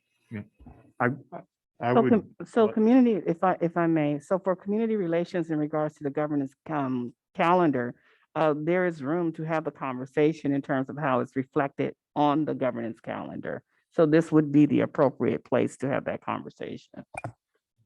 One suggestion I'd like to make is it seems like it would be useful to have our new public affairs employee on board when we have that conversation, either to help with the strategy or the rationale for those town halls, or to hear us reflect on why they're important.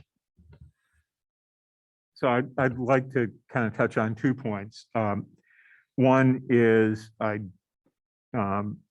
do think that having an in-depth agenda item on where the board, the governance team wants to go with community relations and the full range of commitments we want to begin making, I think that is an appropriate agenda item on its own.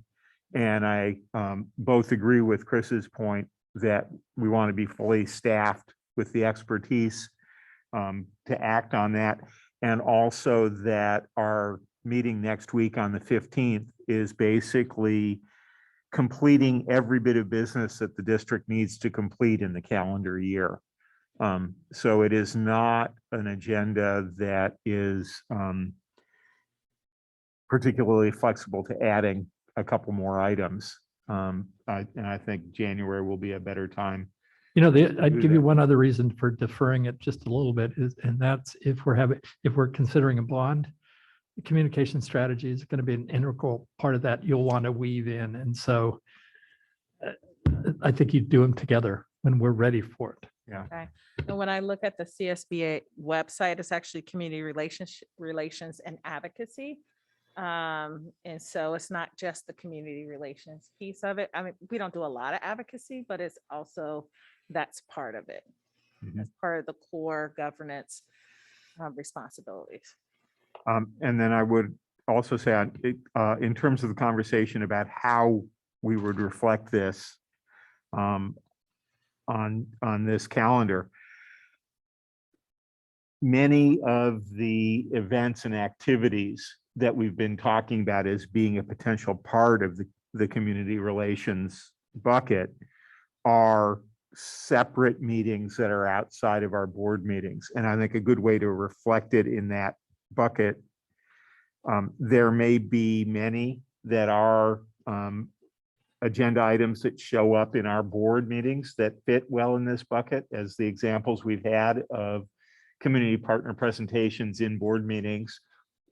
And I would also talk about some of the student presentations we've had. The sustainability team presented to us, and from that has grown a sustainability committee. And there are, I think, several others that we can look at in that regard. But there are also many that are outside of this, and looking at our partner meeting, the first of our town halls, the desire for more town halls. Those, again, I think might go well in the column under the board meeting that was closest in date to the date of it, and just specify the date of the separate meeting there, so that we've got it anchored approximately in time with enough information to really know what the commitment is. Maybe we could start by just putting it on the January or February as a discussion item, and then have a discussion on it, and then go from there. Yeah. Have this topical area. as a The topic of discussion, community relations and advocacy. community relations and advocacy, have a discussion about activities in the area and what, you have a discussion along these lines that you're advocating for. Yeah. And then see what comes out of that discussion, whether it's additional things. Yeah, and we all could read, the board got, CSBA has a book that they've given us, and we can read the area on community leadership as a way to, as a primer to get us all ready to kind of focus ourselves on that, to have a fruitful conversation. That would be my recommendation. So I don't mind having it in January. But reading that chapter on community advocacy and community relationships would be good. So I support that as a discussion item in January. Anybody? Agreed. Okay. Yeah. Thank you so much. Mr. President, is this a time where we can just raise other issues to be addressed? I guess the one I don't see clearly that I hope we'll have a conversation about is data. Our sixth goal has to do with data sharing with K-8s and community college, but we've got to start with our own data. And forgive me if, I don't know to what extent LCAPs would be built. The Lcap reports, of which I think there are 3, are built into it or covered it. But for our board, I think it would be really important to have a conversation about which data is important, why is it important, how do we read it? And those are deep topics, because educational data is not easy to read and understand. And I don't think we've done that. And yet, I mean, for accountability reasons, I think it's important for us to set up the board going forward about what we track and gives us a baseline for accountability, as well as advancing goal 6. And basically, we can't be asking for data from the feeder districts or the college districts unless we have a good sense of what we expect of ourselves. To me, that's probably a study session. I'm glad to see Bonnie shaking her head. Otherwise, I didn't really see it on the governance calendar. Unless I missed it. No, are you, just wanted to clarify, Trustee Thompson, are we asking for our data system, data in isolation, or data that is included in our presentations? I think give those two, not. So give- data included because we've presented data Yep. in our presentation. So you want data outside of that, just our data system and how we report in terms of accountability. So for example, data on our interim assessments or data around suspension. So those pieces have been presented. So I'm wondering if it's something outside of the actual presentations or the data that has been. Well, I guess the problem I have right now is we have a dashboard that was developed for the district a number of years ago, and I don't think that's been updated recently. It has? Has it been shared with the board? Not piece of it, yeah.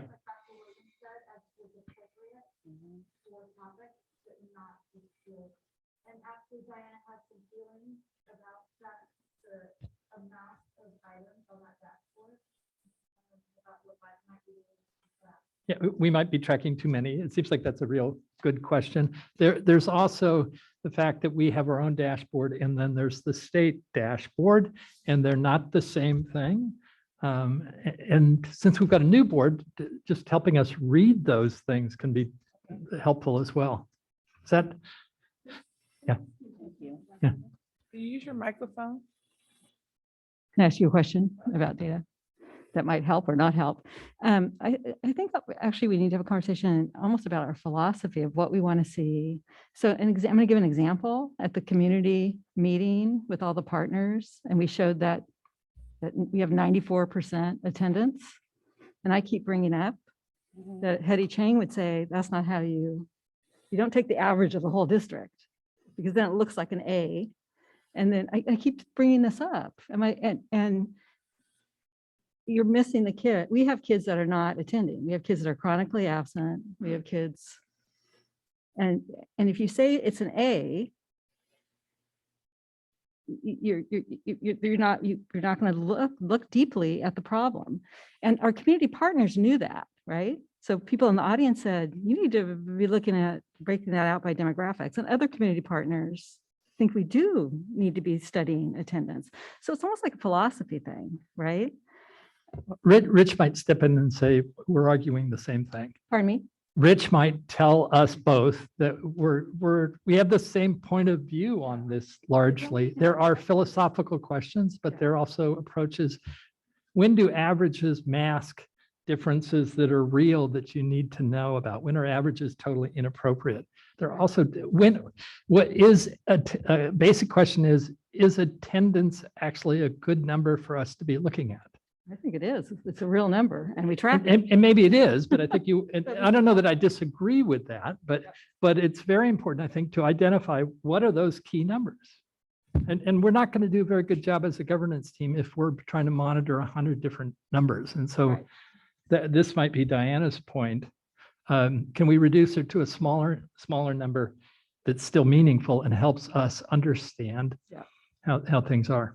And it might also very well be that there is a very broad and powerful repository of data that is being automatically updated. And the question is, what kinds of things do we want to extract from that and look at to get that value and impact? And that, we may not find ourselves driven to say, oh, let's stop collecting some of this data because it is obfuscatory, but it's just, let's refine how it is we currently feel is most critical to be looking at it. But I think philosophically, the kind of thing we want to be looking at is what are the ways we want to be looking at data that we think is going to be giving us the greatest value as district leadership, visibility into what's going on, what are the critical trends, what are the critical opportunities and problems. And One thing on this, so when Jim was our superintendent, he would walk us through the data, right? And so what I've heard in the last several years is like, well, you can just go and look at the dashboard, right? Versus we were shown the dashboard. I would suggest we begin with a much simpler question of our superintendent and maybe Bonnie, which is, when you look at data, how do you know we're doing better this year than we've done in the past? What is it that you look at that tells you that? Because they're the educational experts, and sort of begin with that as part of the conversation. How do you know? How are we supposed to know that we're doing better? So how do we know when good is good enough? And how do we know that we're advancing? So we look at comparison data, we look at subgroups. And so we have presented that data. So I guess I'm wrestling with the conversation. I want to just make sure I'm clear. So one is we're looking at the dashboard and what's presented on the dashboard and how might we use that data. One piece also is how are we presenting data that is aligned to our goals, the district goals. And then also, what are the data pieces that are appropriate when we make certain presentations? So if it's even with small schools, as today, you received several data points from each of the school sites in terms of enrollment, in terms of persistency rate, in terms of college going rates. So those are all of the data points that we look at when we want to determine how good is enough, and then how well we're doing in relations to the target. Yeah, and I think I'm asking for the data, so over time as well. So those are the pieces. So I guess I'm wanting to clarify. Dashboard is one, to take us to the dashboard to see the alignment with the state dashboard and that information. And then our internal data analysis process is another conversation. Yeah, there's more basic stuff. This philosophical approach, I think, as Carrie suggested, meaning of numbers, explanation of the meaning of numbers would be useful. And to me, they're going to be more useful in aggregate, because when we get individual program data, which is useful in that context, how's Tide doing, right? We also have to govern the district as a whole, and we're making trade-offs. We'll make budget, you will make budget recommendations to us that trade off resources here in the district versus there. And so for that, I think we need academic data that's aggregate for the district. Absolutely, both aggregate and then also disaggregated by subgroups. Oh, yeah, I'm not saying that you wouldn't disaggregate it by subgroups, but it's the district picture of all activity and not just a school or a program. Absolutely. Okay. Yes, absolutely. Is that? So by school and by district wide. So district wide, if we're looking at mathematics performance, let's say, and I don't know, algebra or what have you, then we would look at the data across the district and where we're performing. If we're looking at 11th grade ELA, then we would look at the performance in 11th grade ELA across the district, as well as by school, and then as well as by demographics. So those are the data points that we drill down to. Concurrence among I just want to board. make sure that for Trustee Dubois, if that responded also to your inquiry, because you went back and you mentioned the reference to attendance. Yeah. Probably into attendance if my colleagues agree, because it's not 94% attendance, it's how many kids have missed 16 or more days, or unless you want to do period attendance. And it's to take a snapshot of the kids that are not attending and reflect on them, rather than, we've never done that, right? And then what Hetty Chang would say, and attendance is one of our goals. If you want to be monitoring attendance as a board, you need to be seeing that number, not just once a year, or twice a year, much more frequently. And I think the sites hopefully are monitoring, but we never get that information. And so that to me, that's really where you can see the needle moving, right? To capture those chronically absent kids. And again, that's how we can clearly identify the kids that need more support. But sounds like, Carrie, you're particularly interested in attendance. Yes. And Chris, you're interested in philosophical discussion. Maybe the philosophical discussion is like a board discussion, but attendance could maybe be the Friday update that at least is a starting point.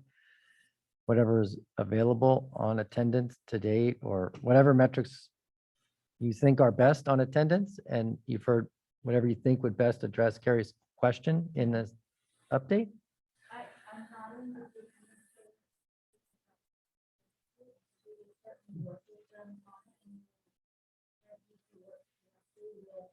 data department. I don't have a lot of opinion on how to best go about that.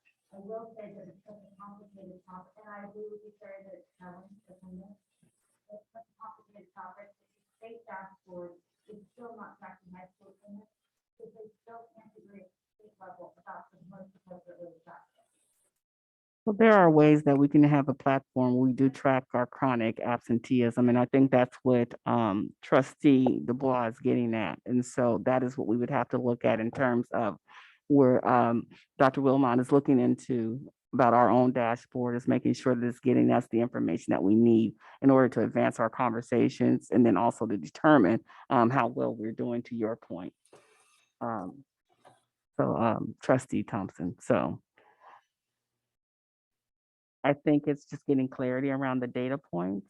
That is most important to help the governance team understand how the district is functioning and determining how well we're doing as a district and how well we're doing at servicing students.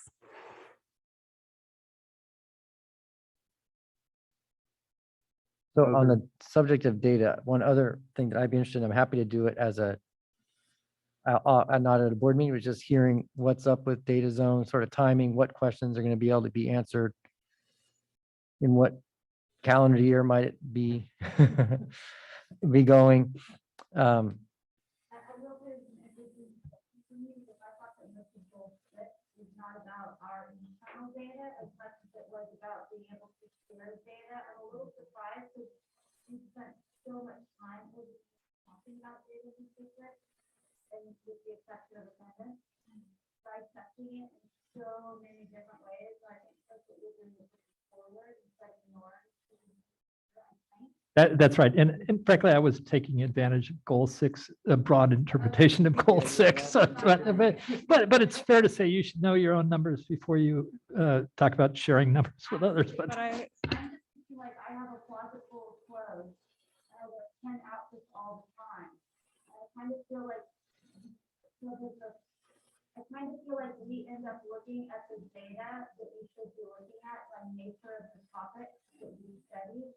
Like we know we are bombing it with EL students along with the rest of the country. We know Fox 2 years are more at risk than any other subject anywhere. Like, so I see the value in making sure we standardize anew what our data points are. We know that if you're not in school, you're not going to learn, and we also know that it's usually a sign that things are not going well in other places in your life. But Bonnie, can I push back just to say this? This is a new board, yeah. Right? And yes, I acknowledge we've had 12 years of conversation about dashboard and stuff like that. Yeah. But I think it's important. It's probably, for me, it's the right time to review, and we have new board members who haven't looked at it in the same way. Sure. And maybe it can go fast. I think. So do you want to put that on a date? Yeah, I wanted to say, I was so glad you brought it up, Bonnie, because I kind of was like starting to lose a little bit of interest, because I know that we talked a lot about attendance, and I think it's very important, Carrie. Excuse me, Trustee Dubois. But I also know that we need to start pushing ourselves to have a more alignment with understanding where our different partner districts are coming from, so that we can better be proactive in how we service our families, provide the appropriate programs, those kinds of things. And so that's what I was excited about. It's actually pushing us a little bit further along to be forward thinking, not backwards thinking. And that was my hope. Because I think that is super important. Since we're a district that is so different than having more of a homogeneous district where you serve only from your community or two communities, but we really serve across communities, and that is significantly different than coming from an elementary district. And so I think the burden is on us to kind of figure out how to manage that, kind of what data are they using so that we can see, are we pushing this kid along? Are we really challenging them? Are we getting them to a place where they'll find, a meaningful path for themselves, whether it's a career or college or whatever the case may be. So I'm trying to think, this one is challenging us to be forward thinking. Well, my question is, do we want to put this, is there something that are we going to put on one of these months or weeks, or is there not? I think there is, I think we've outlined a lot of philosophical perspectives on following through with data. I think it would be good to have a data session where kind of the level that we've been talking about here can be presented and discussed.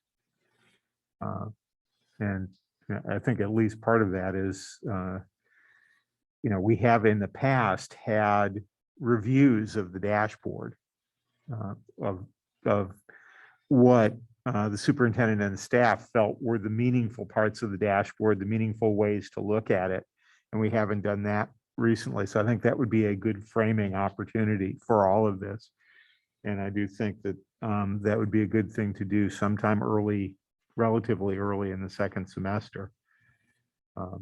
Can I ask specifically related to this, and it might go to Bonnie again, there are 3 Lcap reports scheduled for the rest of the year that I see here, including a progress update that includes enrollment data on March 9th. And I don't have a good sense of whether that's a heavy presentation at that time, but wonder whether we could use that session, sort of put it in context numbers and then give us specifics to Lcap enrollment and other things that.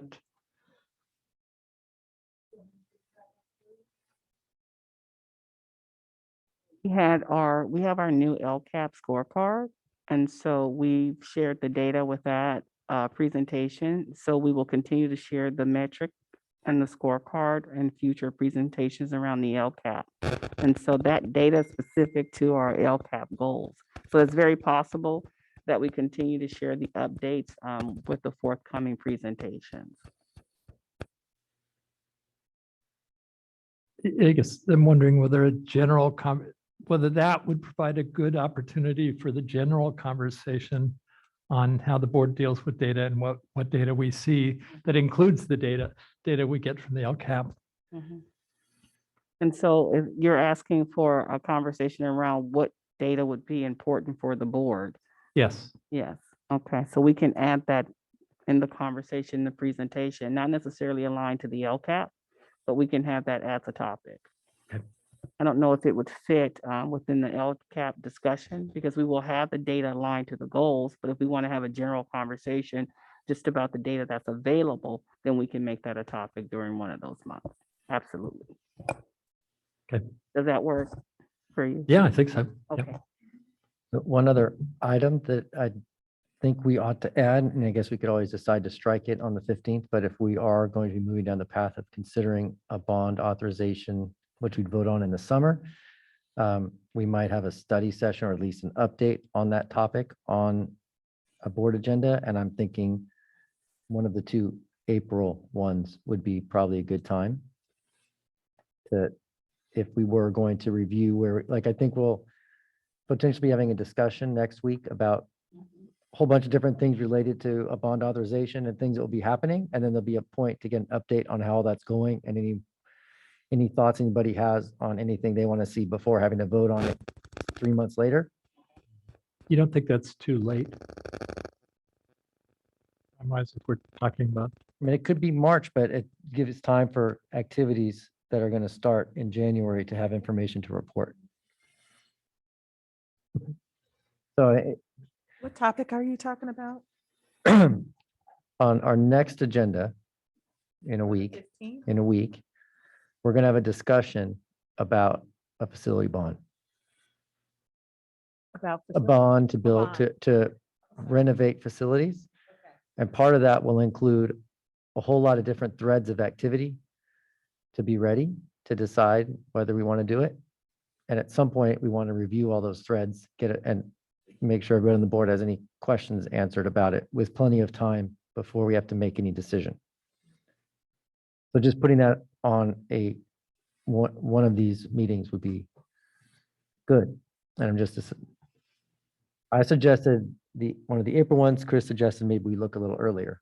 I'm fine with a little earlier as well. I was trying to think enough time for activity in January, February, maybe it goes in March, maybe it goes in April. I think as part of the in-depth bond discussion next week, we should look at what is the earliest feasible report back date on that. And to Chris's quizzical look, the bond update was not on part the of the agenda. agenda review we did today, but it was an oh yeah that Dr. Williams raised to me immediately after that meeting terminated. Got it. So yeah, that will be included next week. So we need to remember to come up with a date then.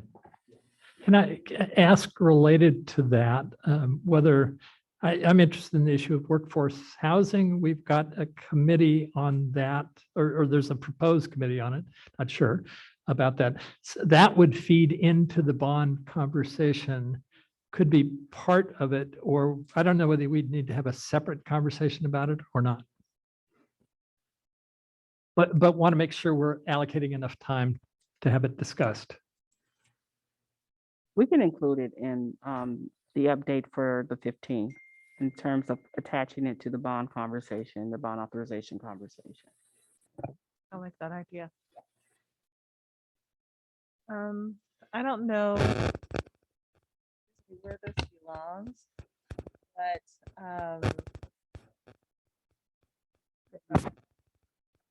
I lost my train of thought.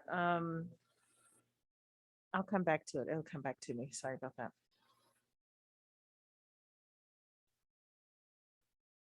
Okay, we did just begin mentioning board committees. If we don't have additional items that people are currently prepared to add or discuss on the calendar itself, I'd suggest that we then take a walk through. It came back to me. Uh-huh. One was the charter oversight. I just want to make sure we keep that on the radar. I think we're supposed to have a presentation yearly around that. Is that true? We haven't had one. Yes, you are. And then there was a pause due to COVID. And so, So it was a pause because yes, of COVID? yes. So So you they're will all have, open now. you will have, yes. Oh, okay. Yeah. Can I So- note that historically, the charter schools have come in individually. I think it would be great for us if they could all come on the same night, Yeah. because it's easier to compare. I don't want to take this much time. No, yeah, they're probably, They could 10. each make their pitch and and they can hear each other's pitch. then we could ask them not to leave the room so that we can hold them accountable How many against each other. charters do we have? We have Summit, Eastside, Oxford Day, KIP. Those are the only ones, right? It would be the ones that are chartered by us. And which ones are those? Those are. So we are obligated for keeping track of Summit, Everest, and KIP. And KIP. Okay. So we could have Oxford if we want. Or was interested, because some of our kids are choosing that school. Would you be interested in that, Penny? I think it would be fine, but I know that we have minimum time, so I want to make sure we do what we're most responsible for. But I think Oxford would be fine. The other thing that might be interesting would be to give them a template on what we expect them to present. I don't know whether we've done that in the past, but that would give us an opportunity to compare the information we wanted to see. And it shouldn't be long presentations. Okay. When do you think is a good time for us? When do we typically have those presentations for historical? They've Reference. generally been late in the school year. April. April? Okay, all April, right. So that was one. And then I wanted to say, how does this, we'll talk about reflections from CSBA, but just really thinking about student engagement. I know it's not one of our goals, but just wanting to make sure our student trustees have space on the agenda to present. I think at the beginning of the year, they talked about the pandemic. We learned so much. And so I just want to make sure they have opportunity to present on topics that matter to them for authentic engagement and meaningful conversation. And I'm not for sure if that belongs on the governance calendar. I'm just putting it out there, something that was important for me at least. Reflecting on your point of CSBA learnings, in our agenda setting, talking about next week, the team today felt that we should have in our committee reports and agenda setting item, we should ask all of the trustees to prepare and present kind of notes and summaries of what seemed to be significant learnings from the CSBA conference. In past years, we haven't really done a very official, effective job of leveraging that. And we thought it would be very good to do that while it's fresh and make Is that for next? homework week? assignment. Yeah, Is that for next week? for next I week. actually have started it because I actually. Excellent. Yeah. Okay. Uh-huh. So I asked the superintendent to formally put in the recommendations for that topic next week that we do that. Thank you for all the homework. Appreciate it. All right. If we feel like we've got this, we should probably go through the other two tabs. We started to look at the board committee participation. Let's go through that one and then we can look at the parking lot as well. So one committee that exists that's not on here is facility/bond, which is Carrie and me. So we can add that. And then review with that addition.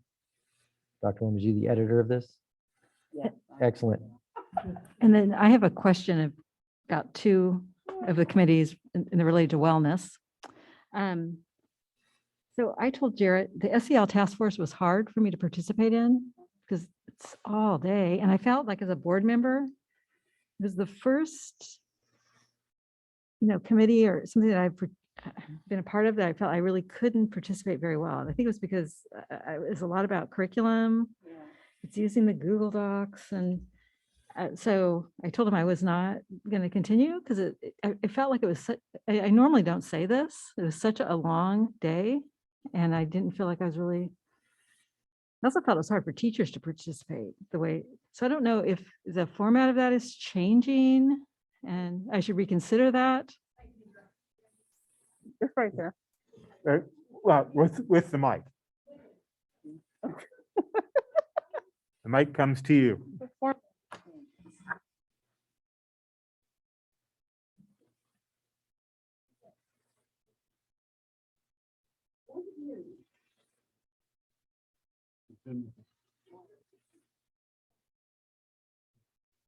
He's always prepared. He has another mic.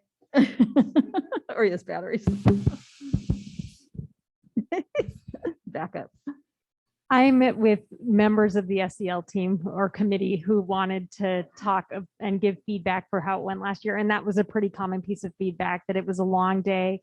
It was hard for teachers to meet, especially while we were in distance learning. And we didn't necessarily have subs for online instruction and a myriad of other reasons. Some you've expressed here as well.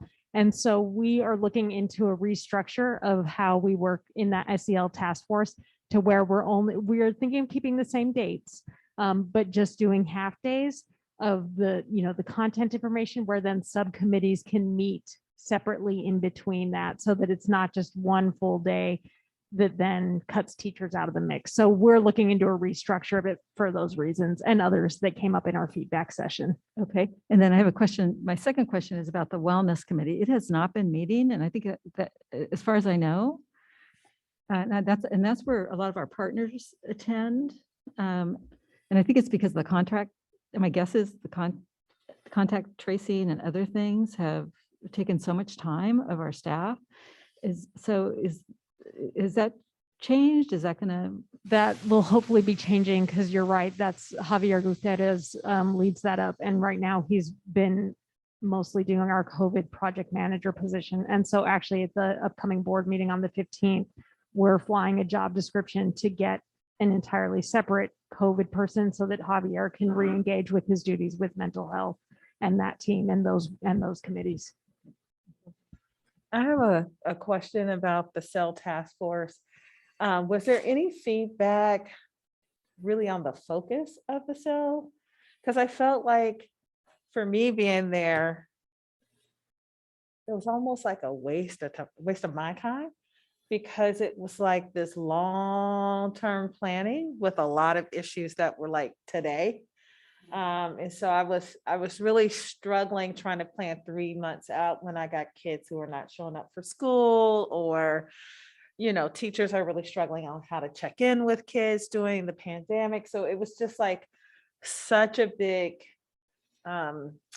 disconnect between crisis of what's happening now and what we're planning for 3 years. And maybe it was just my first experience it was my first experience on a task force, but it was my first experience on this type of task force where I was like, what are we doing? If maybe we could just talk about assignments, and then the people on the SEL and Wellness Committee, maybe the 3 of you can meet offline and discuss the details of that specific committee. Why don't we go down them in order and just kind of knock them? Because I think we're just trying to decide who's on what committee, and then the committees can do their thing. All right, Benefits Committee, we've got Chris and Rich. You guys have been actively involved, both planning to stay involved, and it's good. Board Policy Committee has not tapped me on the shoulder, and Rich is on call when two need to be tapped. Are we expecting that to become a bit more active? Okay, all right. Well, Absolutely. I remain available to be more involved. All right. And if someone else wants to be second in line on that, I'm happy to hand that one off, but I'll stay if needed. I suggest you stay on as a backup. I don't have a suggestion. I have a recommendation. What do you recommend? All right. Our BRSSD 2x2 scheduled to meet tomorrow. I think we're good there. Yeah. Okay. Budget Committee, Chris and Rich, staying active. County Committee on School District Organization. Chris, you up for another year of that desperately hard work? Yeah. Digital Wellness Committee, I'm good continuing. Carrie's good continuing. Equity Diversity Council. Yeah, that one's fine. We'll keep it. Okay. English Learner Advisory Committee. We've never met. Yeah. We will meet now. Moving forward, we will establish this committee. It's much needed. Excellent. Much needed. Much needed. Menlo Park 2x2. We've never met. Uh-huh. Yeah, we do. I'm happy to do the meeting. Me too. Me too. Okay. Ravenswood 2x2x2. We're trying. Laura says she was contacting folks. Still hard? No, people have identified, so I guess it's getting it on the schedule for the first of the year is what we're looking at. Redwood City 2x2x2.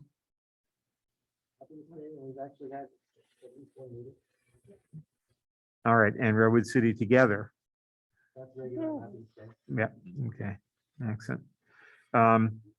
All right, we've talked about SEL. Hopefully, should one- Carrie, you'll be involved in, Should one other person join me on that, though? Yes. Because that's thank you. Which one, Carrie?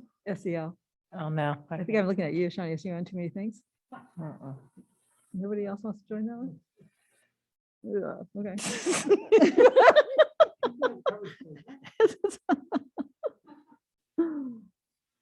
all right, in wellness, we just talked about workforce housing. We are definitely interested in reviving our efforts there. You can call me Alan. I feel like we're friends.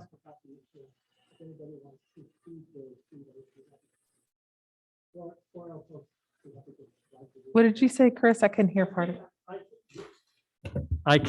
Probably the best thing I did down in San Diego was go to a session on workforce housing. And I came back jazzed and informed about it. And so I was offering to step up if anybody wants to step down from that committee. Otherwise, I will share the information with you. Yeah, I can join you, but I don't want to be on that by myself, but. I think Alan is on it Yeah, as Oh, well. you are? Oh, So, okay. yeah, we now have 3 interested parties. And likewise, I went to a session at CSBA and am eager to be part of seeing that going again.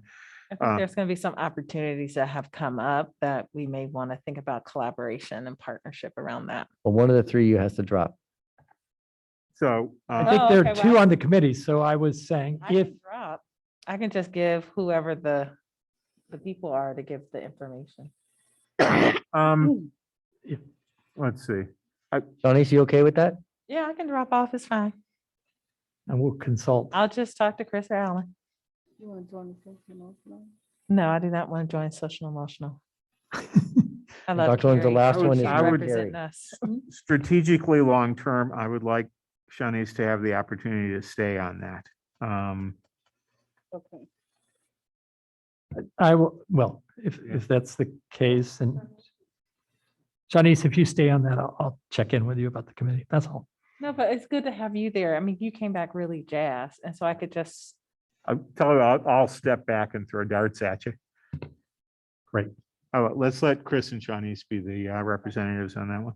Okay. Oh, okay. you and Carrie. Which one?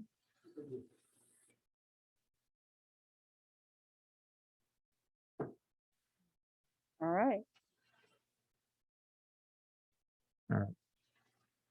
Chris about to turn into Carrie there on the last one.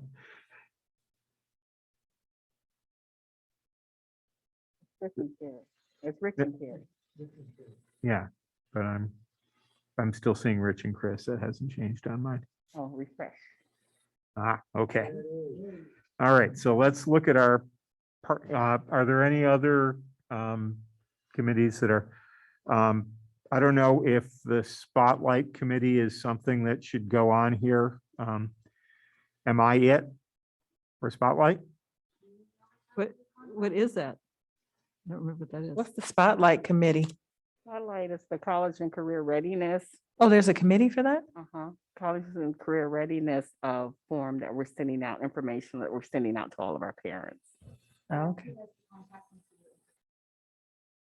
Is that a one time or a multi? Multi. That maybe should at least be on the list then.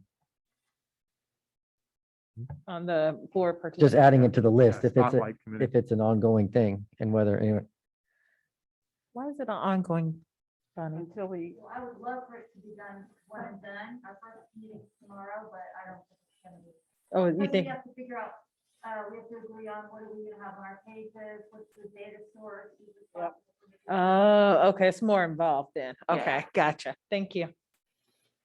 so Alan is the sole participant. I trust Alan. 3:30 to 4:30 tomorrow. Mm-hmm. All right. I'll do y'all proud. Unless I get something better to do tomorrow afternoon. All right, then let's head for the parking lot. All right. Mhm.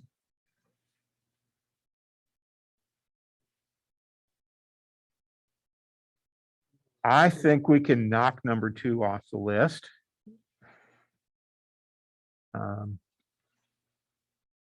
I don't see board evaluation on here. It was at our last board meeting or the one before that, where we were going to talk about board evaluation. I don't know what that means, but. What about number 1? Oh, January okay. 30th board retreat, is that last year or? That's item number 2. Put down saying I thought we hadn't made the decision or we put it on the agenda when we talked about, people were like, yeah, or something like that. There was a vote. Was it formalized? What's the topic? Board evaluation. So are you picturing doing an evaluation or discussing doing an evaluation? I think first discussing it to determine if we should be doing a board evaluation. I think we're at, oh, I see it here. We're at the point where I think this would be a good time. Is on the 17th of November, we added it, so I finally found it.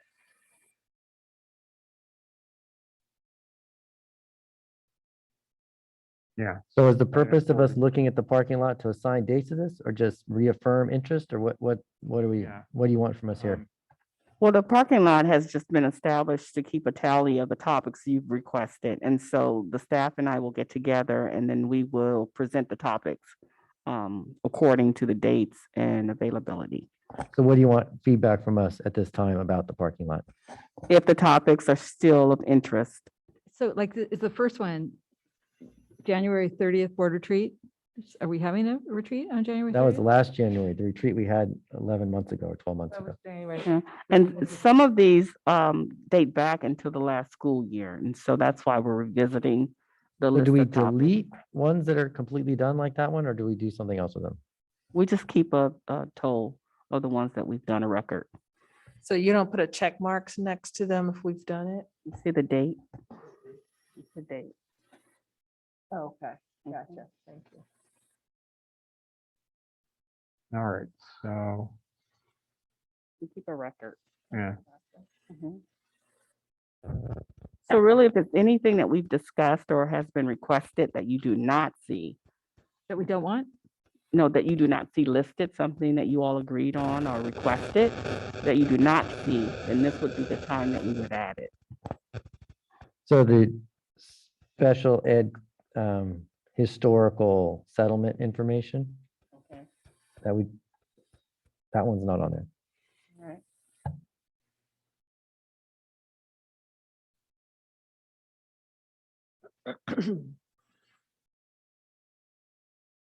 And for data zone, I'm happy to do that offline. I don't need to do it on an agenda. Got it.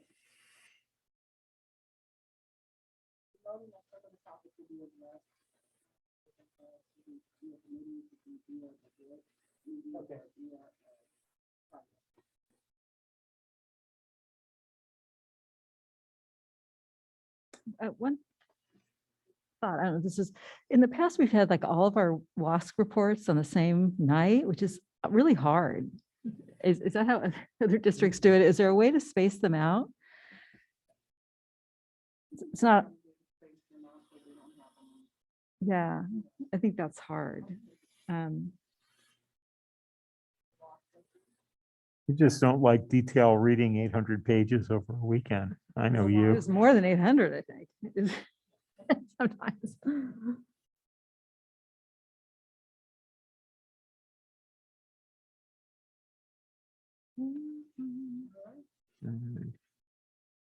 Oh, we can put a mark for number 27, a review of the board governance calendar.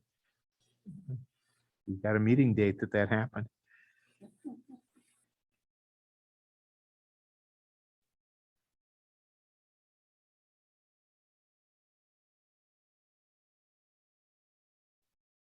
We can put closure on number 32, redistricting of district boundaries, because that wasn't necessary.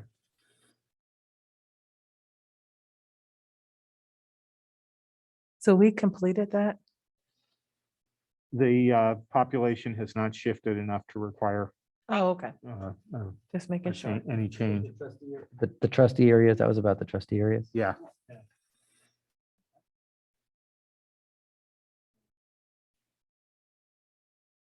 So hatching results is important. Yeah. Oh, wait, can you say that again, Carrie? Carrie, can you say what you were saying? Hatching results. That it should stay on there? Yes. Mhm. So the one presentation that we had, so we're trying to revisit that for this school year. Yeah. I just want to make sure I understand. I couldn't hear you very well. I said, so the hatching results, I think when I saw it on here, it was for the initial presentation, but we want it to be ongoing. I think so, because there's a lot of money, right? Yeah, yeah. And we didn't really have a full presentation on it. Okay, I just want to make sure I Yeah. understand. Okay.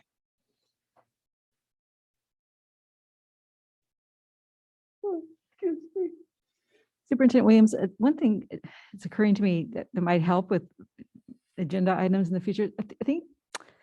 I thought we had a protocol that, like, if a school board member asks for data, which I don't know whether we even need to talk, maybe even talk about that, because I thought one school board member was not able to go to a staff member to ask for work. And so I need some clarity on that. And sometimes it would be helpful if one board member goes to staff and gets something, that should be distributed to all of us. And I thought that was our protocol, but that's not happening. I don't And know we what might need past to, practice has been, but that should be the practice. it should be. It should be And I think shared, that yeah. might help with the need for agenda items to be, requested. And can a board member go? Because I didn't. Pardon me?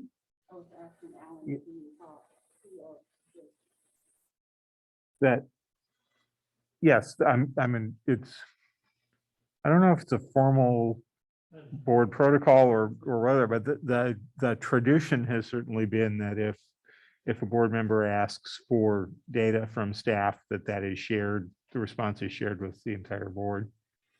But we also said that no one board member could ask it.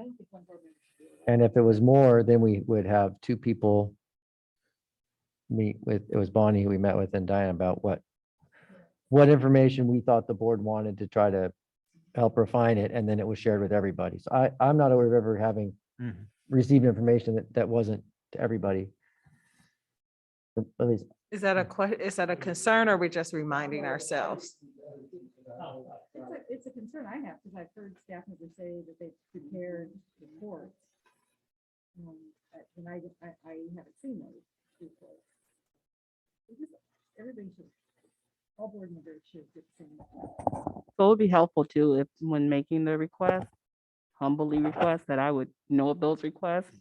And so then we can disseminate the CC'd on all information. the requests? I am not CC'd on all the requests.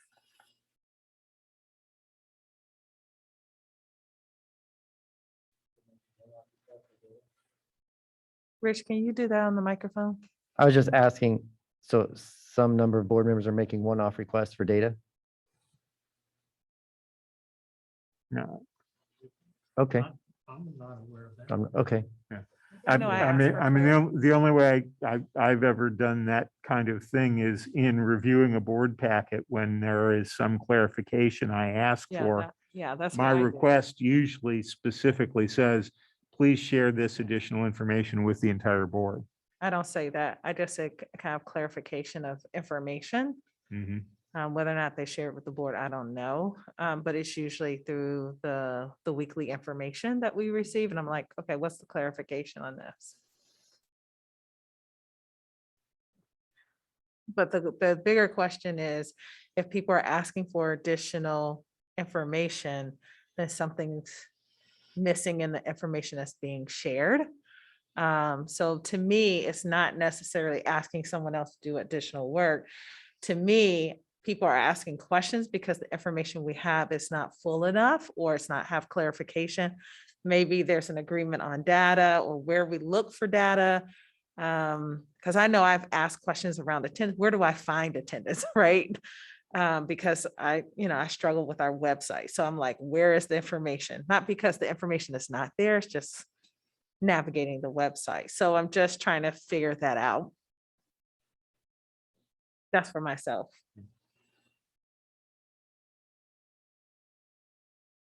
Trustee Dubois, if I may. Okay. So the request, you're hearing that individual board members have requested information. Yes. No, you're not. Yeah. Yeah. So my question is that because you, in the beginning, you asked if it were policy or bylaw or practice? Okay.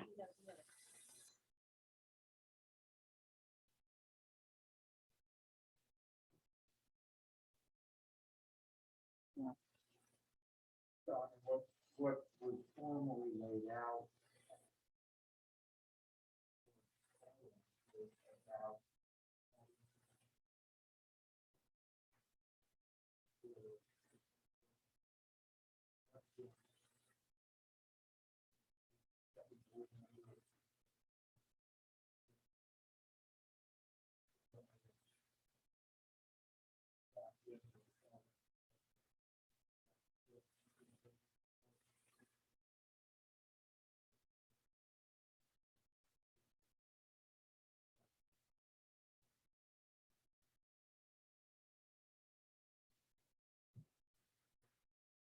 It's not specific to agenda items. I think what Carrie's suggesting is that there may have been things not on the agendas, but information that had been requested at some point.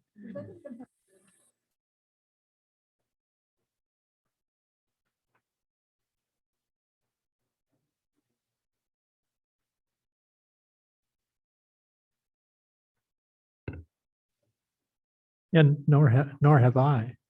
So Nor have I been I'm aware not of it. sure that that's what you heard is correct or not. I'd be surprised.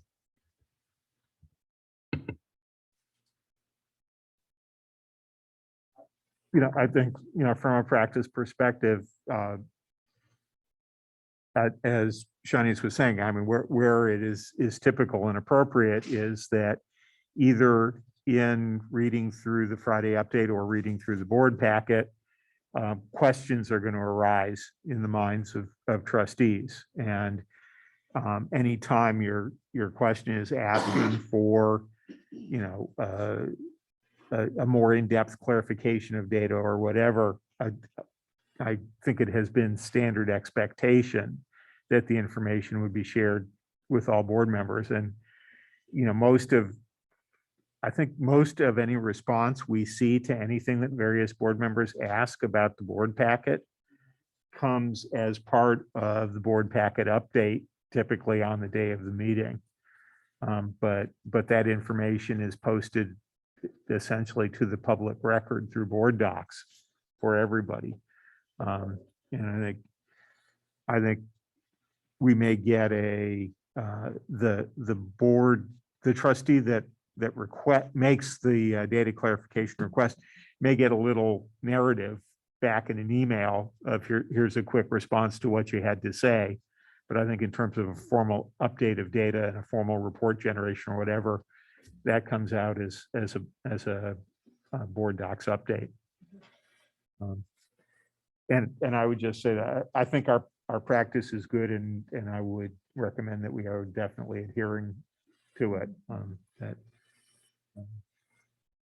And if any staff member feels like they are being specifically harangued for data by a trustee out of school, that staff member talk to the superintendent about it, who can straighten out the wayward trustee in a hurry. I think that would be excellent. So I think it's been a good discussion, in terms of the committees annually, but maybe twice a year, just look at the calendar might be helpful. I'd say certainly at a reorg period, I mean, in this case, since no one's changing. Yeah. But if we had people changing, to do it on the date of the new person being seated. And then maybe roughly half a year from that would maybe be a good practice, just to look at the whole calendar, to see what's there, see what's missing, or et cetera. Well, I liked it. Yeah, I would think that in a typical school year, where the start of the school year does not roughly coincide with the start of the superintendent's employment, we would expect the the governance calendar to be reviewed very, very close to the start of the school year. So I would hope that that would be the next good time to do it. But then I think the idea of perhaps the start of each, roughly the start of each semester might be a very good time to review it. So we're either almost a full semester behind or slightly ahead of target this evening. Yeah, great. With that, does everybody feel well informed on the governance calendar, and that the governance calendar is well updated and sharply honed? Very good. That's the best job we've ever done. All right. Okay. With that, I don't believe we're doing, we don't have a separate item on agenda settings, since we were just more or less doing that. So with that, I would welcome I move to adjourn. that. Second. All those in favor? No. Aye. Thank you. Excellent.